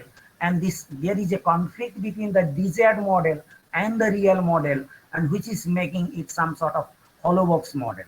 So the desired model is the spaceship Earth 2 economy, that if we want to sustainable our future in terms of resource, in terms of livelihood, in terms of economy, and in terms of the environment, we have to go for low energy production system. Low energy production system, for which the entropy maximization will take huge time, and within that time, by the world sink, that means the effect of pollution or the global, that means the warming, can be minimized. Actually, Tagore already have hinted through his poem that if you want to take more food, you have to take less food in a longer time period. And if you take more food, your lifespan will be low, and ultimately you will consume less. যদি তুমি বেশি খেতে চাও তাহলে তুমি কম খাও, আর যদি তুমি বেশি খাও আলটিমেটলি তুমি কম খাবে। And that is the basic essence of the spaceship Earth 2 economy and spaceship Earth 1 economy, which was actually highlighted according to the principle of the growth mania and the hyper growth mania of Delhi, and Bolding actually published that. And even after the 30 years of this sustainable development paradigm or the program, actually what we are depicting, that we are in the spaceship one Earth economy. We are actually taking more amount of material goods, and by that way, the point is that while you are going for industrialization, the one perspective of industrialization, that means you are segregating the aggregated materials into goods and the odds. Good materials and the odd materials. This is the perspective of industrialization. We consider it as the manufacturing. This manufacturing means actually from the aggregated iron ore, you are actually collecting the iron and throwing the slags into the environment. So who is actually getting the goods, good materials? The human being are actually taking the good materials, and the bad materials are actually thrown into the environment, thrown into the environment. And this pile up of bad material, while it affects the homeostasis, then actually the degradation occurs, and ultimately it will lead to entropy maximization. And by that way, actually, that means we are not creating the sustainable future rather than the non-sustainable future. And all our attempts, if we consider it has been started from 1972, the Stockholm Summit, in the 2022, we are going to arrange this golden jubilee of this, that means the Stockholm Summit. But still, we have not achieved anything in terms of the reduction of the pollution. So, what can be our outlook?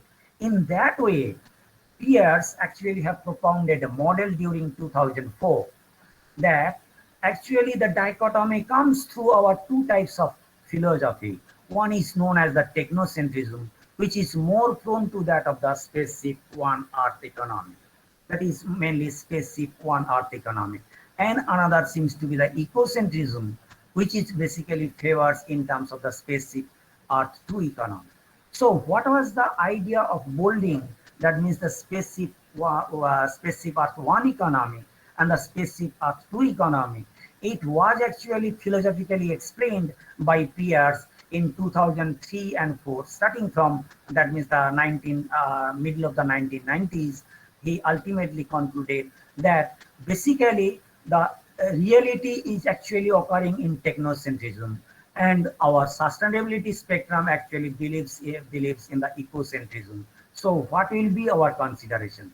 So in that way, if we want to, that means if we want rapid development, economic development, and the rapid growth, what has been observed in Europe during the industrial era. So what will be? The environment will be at low wave. The environmental degradation will be there. There will be some degradation of the environment. If we want actually the economic progress, the economic growth rate will be high. The economic growth rate will be high, but the environmental degradation will be also be high. So in that way, you are going at the two ends of the paradigm, that environment and development are actually achieving in the two contrasting direction. So how this actually, how this fallacy which is actually going on, that we are that it doesn't mean that we have not done anything for the sustainable development, but the point is that it is ultimately being a paper tiger. That means what we are actually thinking, by our knowledge of the science, we are actually arranging Earth Summit, we are publishing paper, we are restricting some sort of principles by the Montreal Protocol, by the Kyoto Protocol. But this Kyoto Protocol, it is not assigned by USA, which is actually which is contributing huge amount of pollution. If I compare the that means the pollution level or the consumption level, India has a population of 140, and the USA has a population of around 34 crore. But in terms of the comparison, on an average, an American actually consumes 16 to 18 times more than that of the Indians, and so their consumption population pattern should be around more than 500 crore population. So this dilemma actually comes through this, whether the man will master you over the nature, or man will actually go for, that means the will follow the dictum of the nature as well as the development. Whether the man will follow the dictum of the nature or the as well as the development. That can be actually analyzed in terms of this two ideology, which is now widely popular throughout the world. One was actually the deep ecological context. I am not in favor of that means the ecocentrism. I am not extremely in favor of that in terms of the technocentrism. A blending of technocentrism and a blending of technocentrism and ecocentrism is the need of the hour, and which is actually not a vague idea. The Scandinavian countries are actually following this term. They have adapted technocentrism. At the same time, in their economy and in their production system, they have blended the ecocentrism. And Arnenes, being that means the person of Norway, located in the that means the Scandinavian country, he actually propounded this deep ecology. But our idea is more that means prone to this postmodern outlook, that what is going on, it should be continued, because we live in the subjective world and there should not be any objective principle. Man is free to take its decision. So actually this hollow box model comes to a confusion whether this postmodern outlook of free individual will be encouraged, or for the environmental justice we will actually consider the outlook that not only the human being will live, human sustenance can be possible. Human sustenance can be possible if the environment and other animals are there. Because ecosystem principle actually followed this one. And in that way, Arne propounded the 8 principles. And if we look at the Buddhist philosophy or the Jain philosophy, I am not considering that philosophy seems to be applicable now. But in the Buddhist philosophy, there are the eight paths. 8 paths are there. I do not know whether Arne was deeply influenced by that principle, and he has also developed some 8 rules. And the most important seems to be that if we can read out all those things one by one, but in a way, the well-being and the flourishing of human and non-human life on earth have a value in themselves. That means in the environmental context or the environmental justice, there is what is right and what is wrong. The man is doing the wrong and the nature is doing the right. Why the nature is doing the right? The nature actually considers that every living and non-living being has been created for some meaningful purpose. And every living being has the right to live in the earth. But human being considers, at least in the postmodern outlook, if you believe in the individual freedom, that we will survive, an individual will survive by its own principle. What is going on for others, it is no more the consideration. The second principle is also very much important. The richness and the diversity of life forms constitute these values. Actually, all those values of the nature actually comes through this richness and the diversity, that we are made for each other. We are not that means the omnipotent, omniscient. We are actually made for each other. But like the self is giant, we consider that we are actually omnipotent and the omniscient. And the third principle actually confirms this. Humans have no right to reduce this richness and the value, because everyone has the right, every living being has its own right to live in the earth. Man is not superior minded.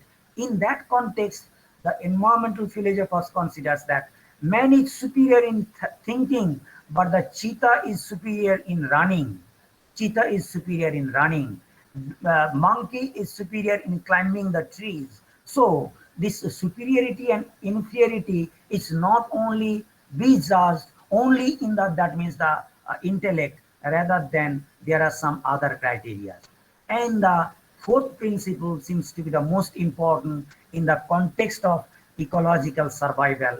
That means the survival of the earth. The flourishing of non-human life requires a small amount of human population. Small amount of human population. If you look at the eco pyramid, that the human being is located at the top, and so the number diversity of humans should be low. You can control it by technology or the science, but if you by technology and the science, if you try to overt it, you try to reverse it, what is going on, that your science is going to develop without any conscience. So our knowledge and science is important, but more important seems to be the science. Our knowledge and science is important, but our conscience is more important. That even for the last 50 years we have searched for another planet, but there is no signal that there is some another planet like Earth where we can actually go for. So in that way, our main consideration is that what sort of sustainability we actually require, whether by the rat hole mining. That means when when the coal will be exhausted, what will be the future of the people of the area of this close to the Asansol Sripur Colliery area? While I asked this question, then they answered that then we can think of another profession. They have no such idea. But the elderly people who were habituated with that of this household dairy economy, they considered that it was more sustainable. We have no such luxury at that time, but our life was more peaceful. And there was some integrated family economy where each and every members were integrated with each other concerning that of the that means the dairy economy, household dairy economy.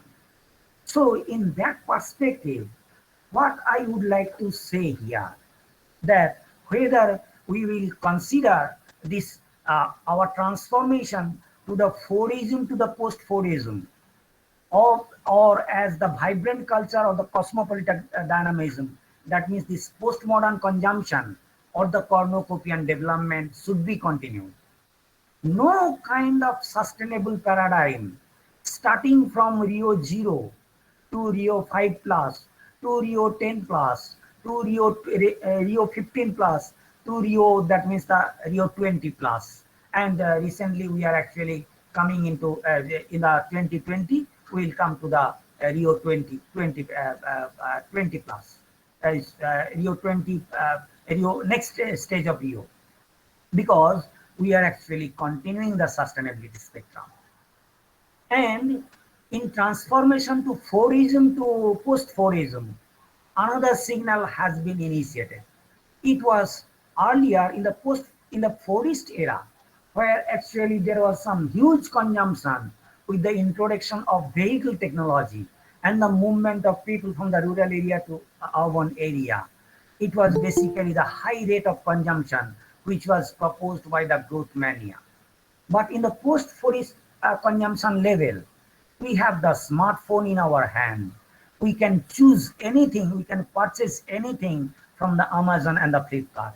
And the electronic gadgets seems to be the main priority in the family level. And that means the purchasing of goods seems to be the main, that means has become some habit even in the rural area, because the Flipkart and the Amazon really actually making some Flipkart or Amazon giving the service such a way that the people have the reliance that they are not taking the service charges, and without going to the market we are actually collecting all the things.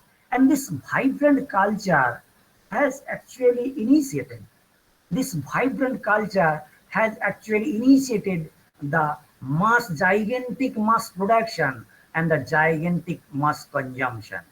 Gigantic mass production and the gigantic mass consumption. So, and another thing has been added, that means this electronic technology, which is constantly radiating.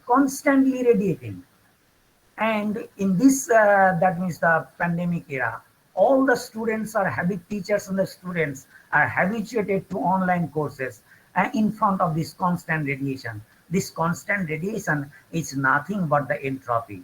So, in the post-forest era, what we have entered, in the modern technology, the pre-modern technology, we are not oriented to that of the, that means the material pollution so much.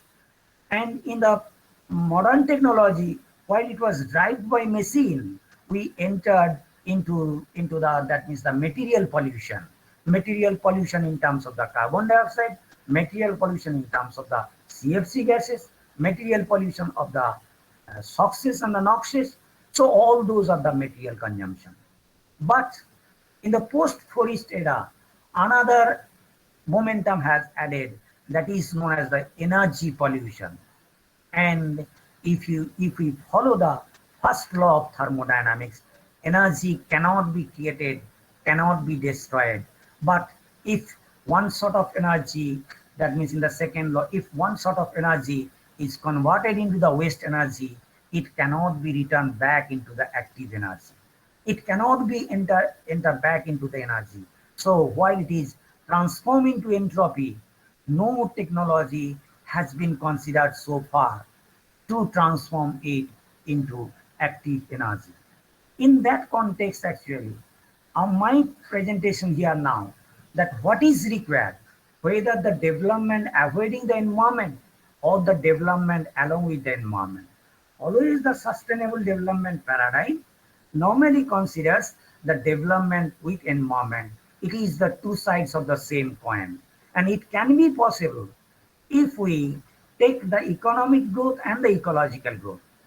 If we follow the basic idea of IQAC, that means which is the basic origin of the that means the word, both the ecology and the economy.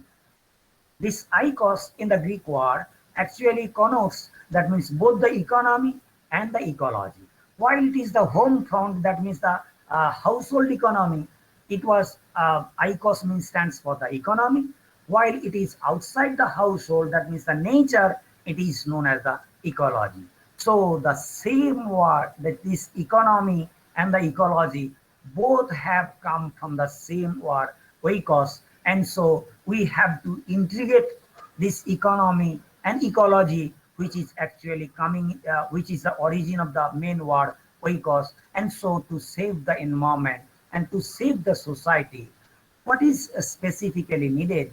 It is mostly needed that our consumption level should not be in that way. It should be signal a death of the heat death of the earth, heat death of the earth. So in that context, it is not my intention that I am against the development.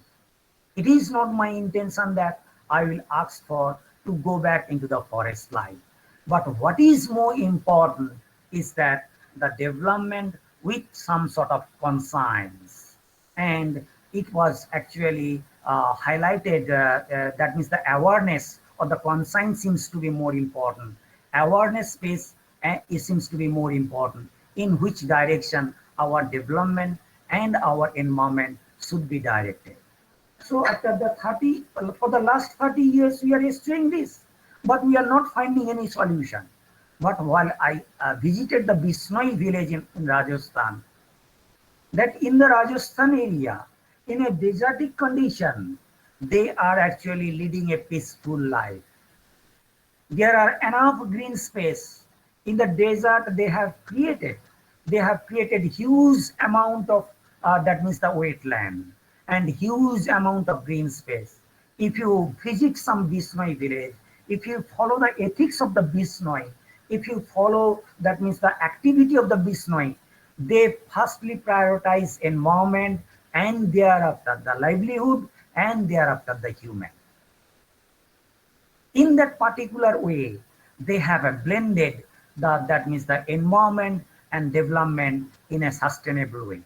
Why it has been, they are actually leading such a life? You may ask that several tribal groups who are actually living in the nature, or that means the living in the nature, they are also following this. No, their life and livelihood is more prone to ecocentrism. But if you look at the Bisnoi, they are actually they have owned the car, but their car is not for the luxury. Their car is for their need.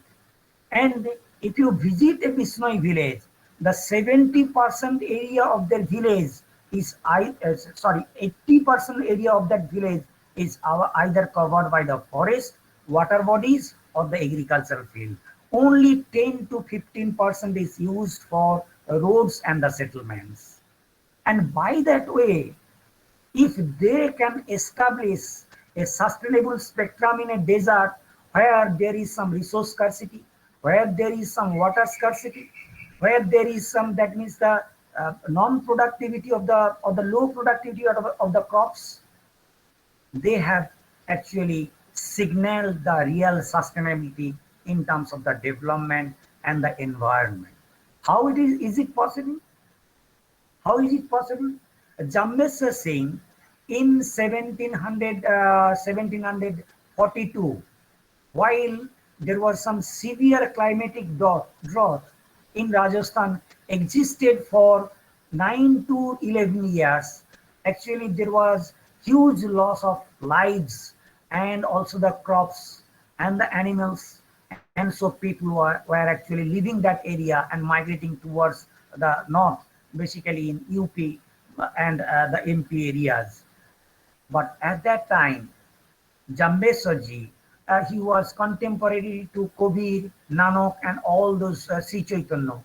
He actually perceived that to live from the environment is not the right decision. We have to study the spirit of the environment.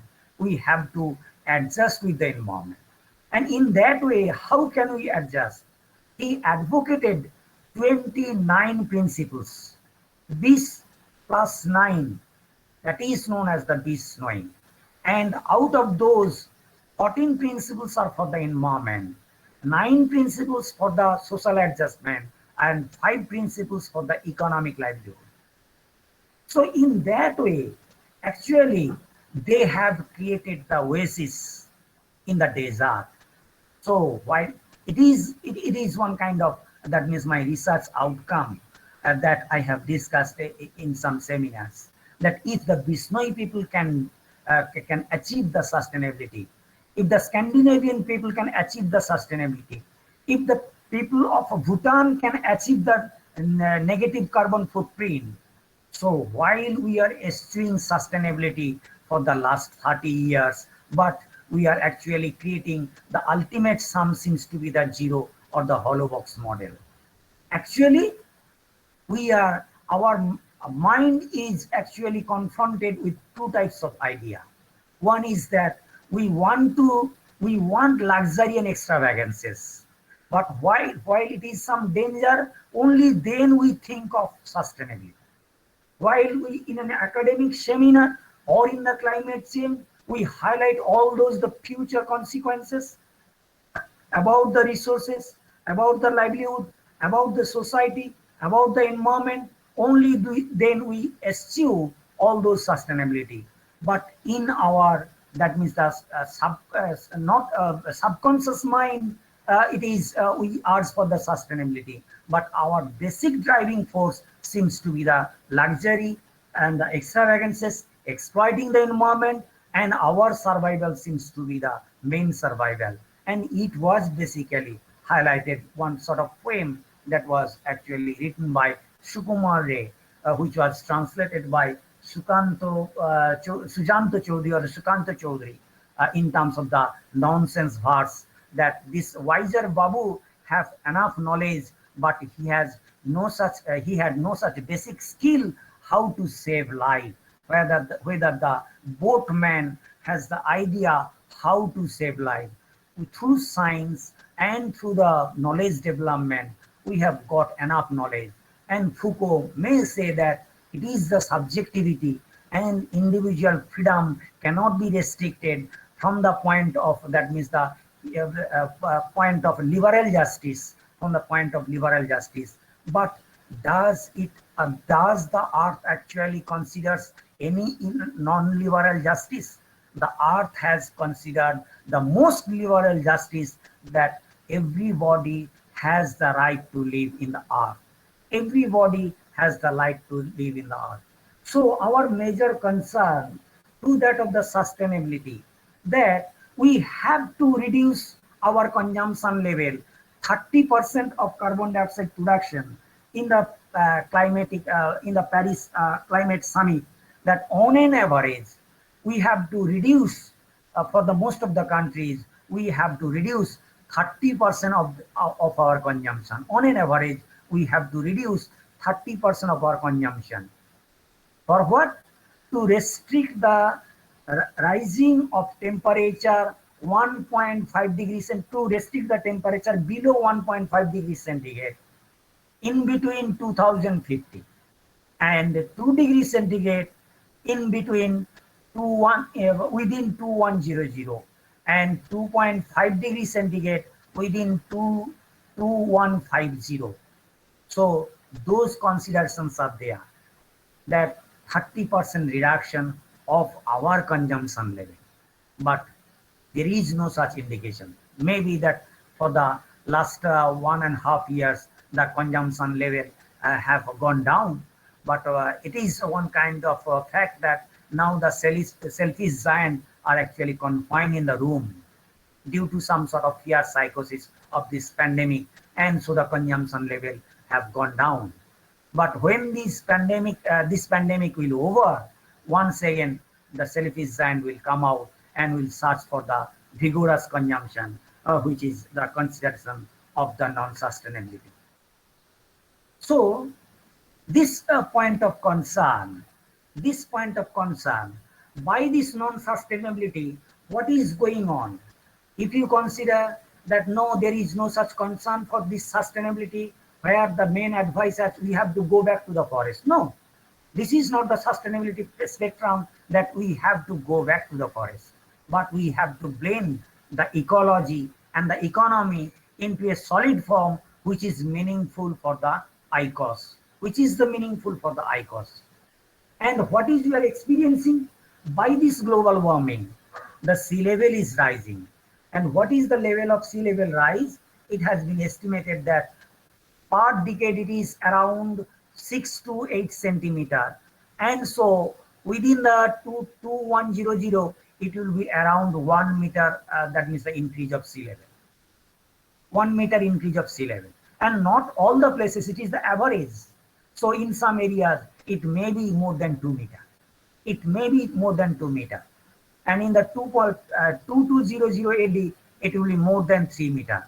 And for which the consequences, what will be, we have experienced now by the recent storm surges, that is the IQAC. And it is the estimation that within the 100 kilometer of the coastline, the storm surges and the flood will increase. And we are experiencing for the last 3 or 4 years. Poni, Amphan, and the IQAC. But in the interior of the areas, it is associated with the dryness, xeric condition, and the extreme aridity. So what we are actually getting by promoting this cornucopian development, that means the high rate of technology, high rate of consumption, high rate of production of the pollution, what we are getting ultimately the fever of the earth, the rising of the sea level, the increased frequency of the storm surges, and that of the that means the flood hazards or the submergence of the coastal areas. Whereas it is the extreme aridity in the interior areas. So this that means postmodern outlook, or you may consider the cornucopian outlook. It has set some sort of idea, the contrasting idea. That means in search of sustainable development, we are actually making a big zero by which we are getting the flood and the submergence at the coastal level and the extreme aridity at the interior.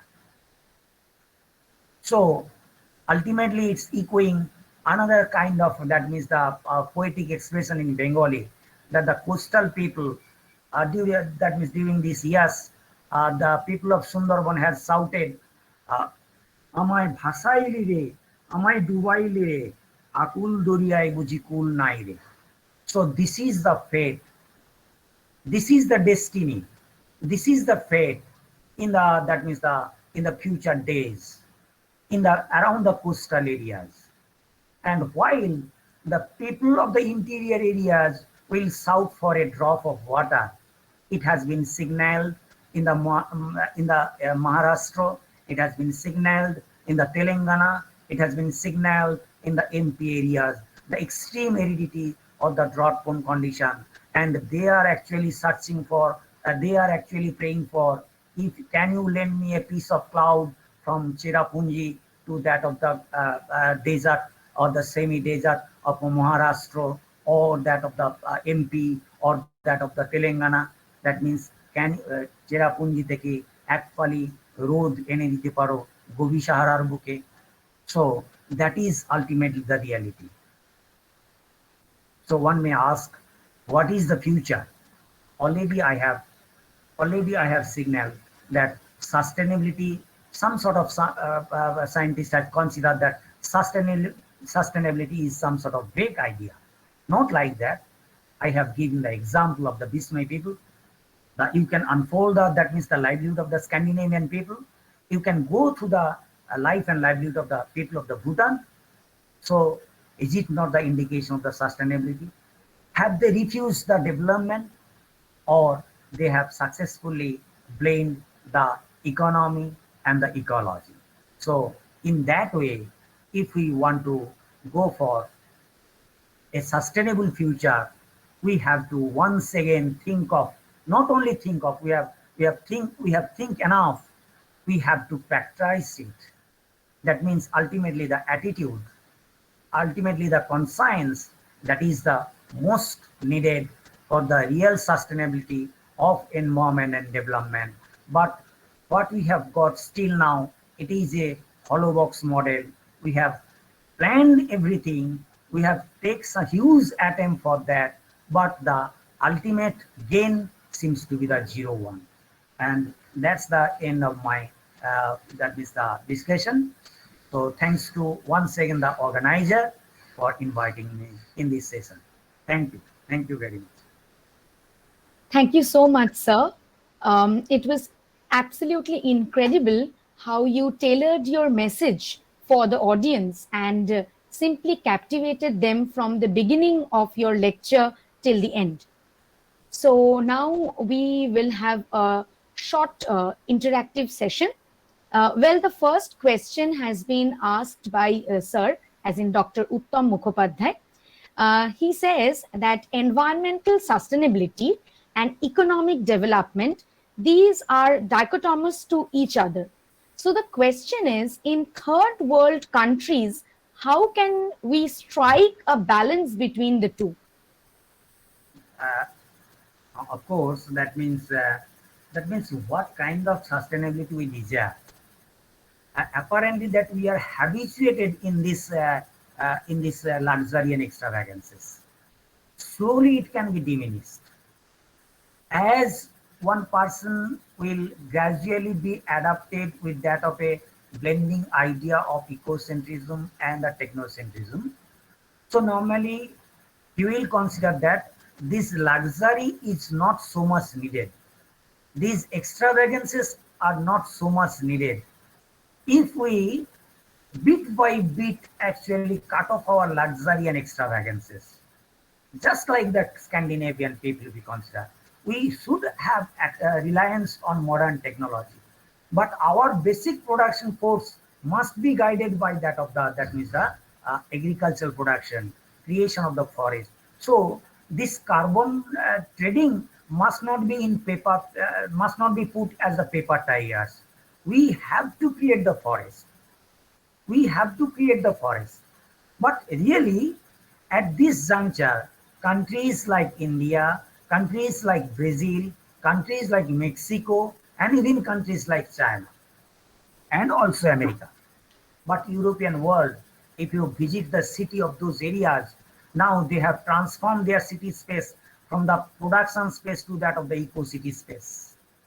If you download the materials about the livelihood of the people of the European cities, they have actually transformed from the production-oriented city space to that of the eco-city space.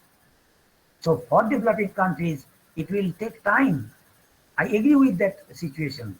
But more thing is that our attitude, our desire, our desire, our conscience, and if we gradually oriented to that of a blending of ecocentrism and the technocentrism, so we will feel that this luxury is no more needed. This luxury is no more needed. There may be that some sort of debate may arise that how this, if we curtail down all those productions, what will be the employment?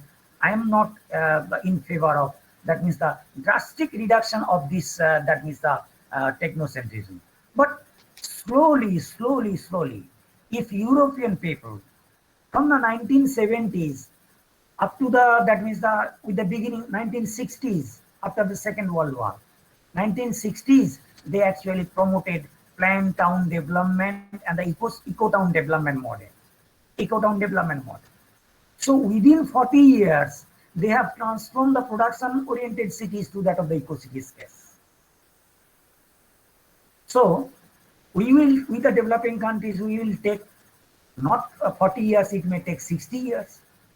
But we are considering the target. It is now 2021. Our target is 2100.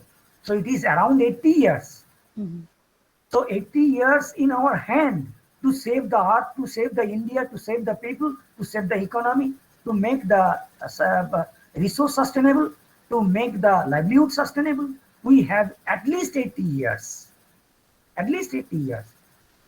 That means 2 generations, that means 60 years is sufficient to reach the level. So if we actually try to mix up our desire and our reality into one plane, not into different planes. Here the Cartesian coordinates, a Cartesian idea must come into one point, x, that means a point of xy. It must be, that means a common point of economy and ecology. This Cartesian perspective, that means the economy and ecology must be a point. It must not be the 2 lines. Economy and economy must not be the 2 lines. It must be the Cartesian point where we can actually blend a bit. And I think 2 generations or 1.5 generations is sufficient. 45 years is sufficient. At least we will achieve so much. Thank you very much. Thank you, sir. Sir, the next question has been given by Mrs. Anindita Ghosh, AG Madam. She has also asked in the similar direction. She has asked that that development and environment, similar thing, that they are 2 separate paradigms. So how can we bridge this gap in this era of consumerism? Actually, this is the main, that means we are habituated to think in the consumerism. We are in the hallucination of consumerism. So first of all, this hallucination must be reduced. If the people of Bhutan can actually signal the negative carbon footprint, are they actually leading a life that means more peace, that means the less peaceful than us? Actually, by consumerism, it is one kind of hectic life, and it is known as the postmodern restlessness. Ultimately, this life, you are actually busy to catch the buses, going to the office, thereafter going to the fast food, and while entering into your home, you have no energy to spare for your, that means the future generations, to propagate the idea that what is the meaning of a peaceful livelihood and a sustainability spectrum. We are not sharing all those ideas to our, that means the future generations. We are actually hallucinated by this consumerism. But the Bhutanese people are not. You can speak to them. While I actually go to food selling, some of my students, they are habituated to collect some momos, and after taking the momos, the plate they actually put in the floor. Then the Bhutanese people said in the voice that those are the dusty people. Those are the people who have no such sense about this how to that means how to throw the garbage in a proper place. Because my students are habituated with this. After eating the momo, the plate is actually, they have put the plate into the floor. But looking at a certain distance, there was some garbage, or that means some dustbin was there. So it is our habit. We have to come out this habit. The Scandinavian people, their production system, basically their economy is 60% of their economy is guided by agricultural production. Still, they are actually living in the most technocentric way, but they have blamed the technocentrism and the ecocentrism. And we perhaps they are living in that paradigm. Arne was interested to study the Jain philosophy. Arne was interested to study the Buddhist philosophy, and he was so fascinated the Buddhist philosophy, going through all those literatures. Actually, so many environmental philosophy I have gone through, that he addressed not the 10 paths, not the 7 paths, not the 20 paths. Following Buddha principle of Lord Buddha, he has advocated just 8 paths for the sustainability. So we have to avoid the hallucination. We have to avoid the hallucination. We have to sacrifice something of this adaptive behavior, which is actually dangerous for the sustainability. This adaptation, we have to, that means rethink. We have to rethink, because this specific Earth One economy is no more sustainable. But if we follow the idea of Michel Foucault, that what is going on, that should be going on, so our civilization will stop during 2100, and so only 3, we are lefting the earth for only for the 3 generations. That may be one kind of idea. I have no such rigidity that only, that means the ecocentrism is the only option. It may be, that means the technocentrism, then only 3 generations will survive in the earth basically. Thank you, sir. So we have one last question. It says that ecologically developed countries are generally considered economically less developed, whereas ecologically less developed countries are economically more developed. So based on this statement, how can we balance this, or how can we justify this? Actually, those popular, that means the popular notion, normally expressed in looking at the China and the America, who are actually producing a gigantic amount of, that means the pollution, and by that way they are actually achieving a huge rate of development. But if you look at the European context at present, it is not like this. Their ecological status of the rural space and the urban space has already been developed. But if you consider the America and the China, those actually believe in 2 separate economic political philosophy. One stands for capitalism, other stands for the socialism. But ultimately, both the capitalism and the socialism actually diluting the sustainability of the environment. And so Saral Sarkar has written a very interesting book, that is the eco-socialism. So, what can be the eco-socialism? Actually, the European countries, through their capitalistic perspective, they are tending towards the that means the eco-capitalism. They are tending, not they have fully achieved.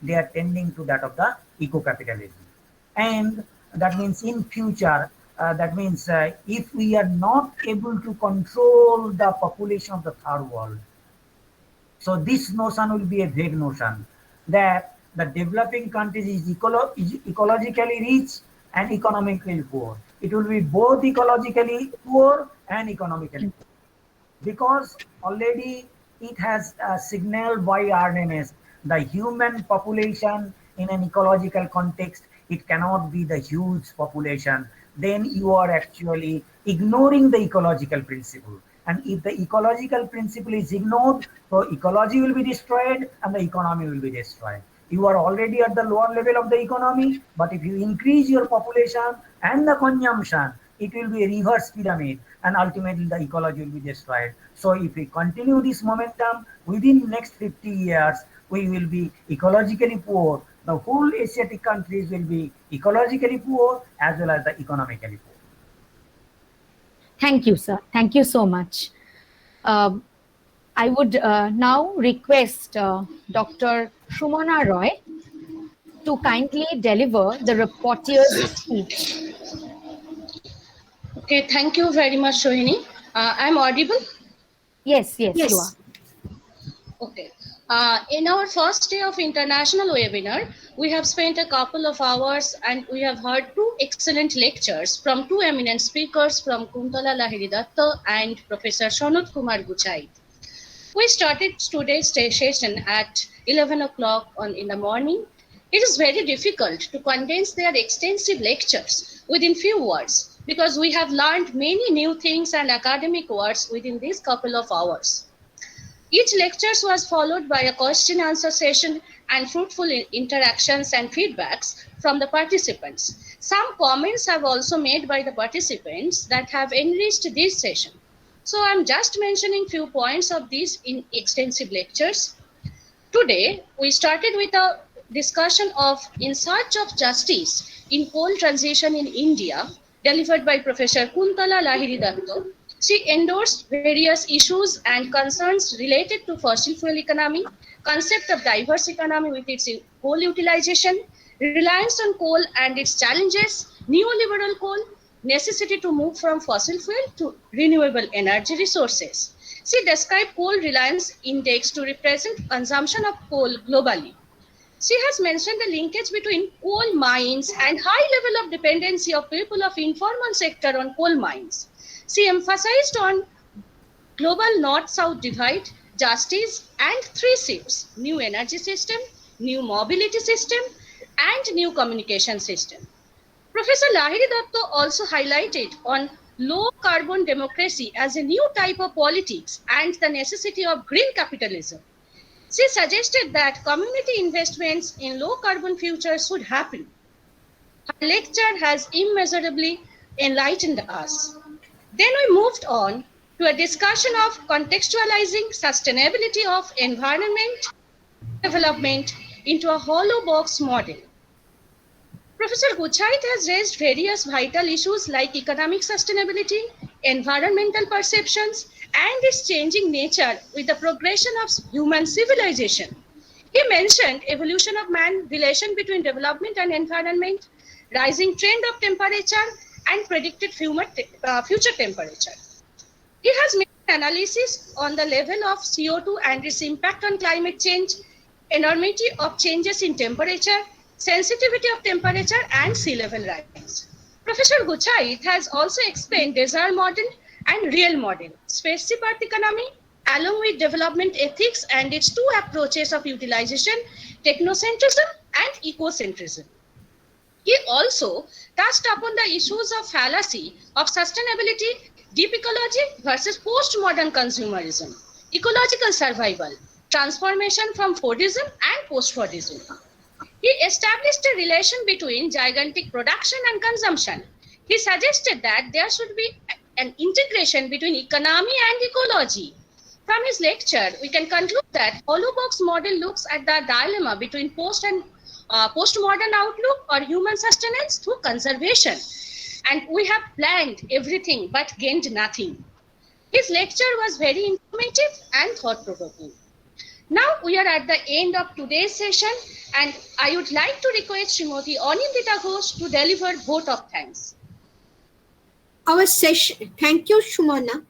Now our session on reconstructing heterogeneity in human populace, transition and transformation is at the last stage of its completion. Today we are enriched and enlightened by two speakers. At first, Professor Kuntala Lahiri Datta spoke about the social justice when the transformation to a more renewable energy system is happening from the coal-fired energy system which we have at present, and which has been our integral part of the economy, and also which has sustained the poor people and has helped us in lighting, in giving electricity to the thousands of Indian villages. In her highly researched work, she spoke about the multifaceted aspects of the coal economy, its transition. I thank you, Kuntaladi, from the beginning for bringing such a relevant topic which has enriched all of us. As our second speaker, we have Professor Shonat Kumar Guchait, who spoke about the environmental sustainability, entropy maximization, and increase of greenhouse gases. In his lecture, he brought the spirit of environmentalism with which we can achieve sustainability. He has described a hollow box model which showed that all the summits which we have, all the things which we have lectured about the environmental sustainability is actually hollow. Thank you, Professor Guchait, for your wonderful and well-researched and perplexing presentation when we find environment and development going in two different directions and we want to bring it together. Now I take the opportunity to thank our principal, Dr. Gautam Kundu, who had taken an active interest and has helped us to conduct the webinar. I also thank Mr. Alok Ghosh Chaudhary, our convener of the IQAC cell, who has helped to organize this seminar. He is not with us because he is physically ill. I extend my thanks to Dr. Uttam Mukhopadhyay, my colleague in the Department of Geography, whose active participation and initiative have made this webinar possible. I thank Dr. Jhuma Haldar, head of the Department of Geography and convener of this webinar. Without your initiative and active participation, this webinar would not have been possible. I thank our colleague Shohini Niyogi for conducting this webinar in such a successful way. I thank Dr. Shumona Rai. You have shown a sufficient expertise in concising the day's proceeding. I thank all my colleagues, my teachers, my students, and the guests who are present in the webinar. And with this, I conclude today's webinar. We will meet again at 11 a.m. tomorrow. Thank you.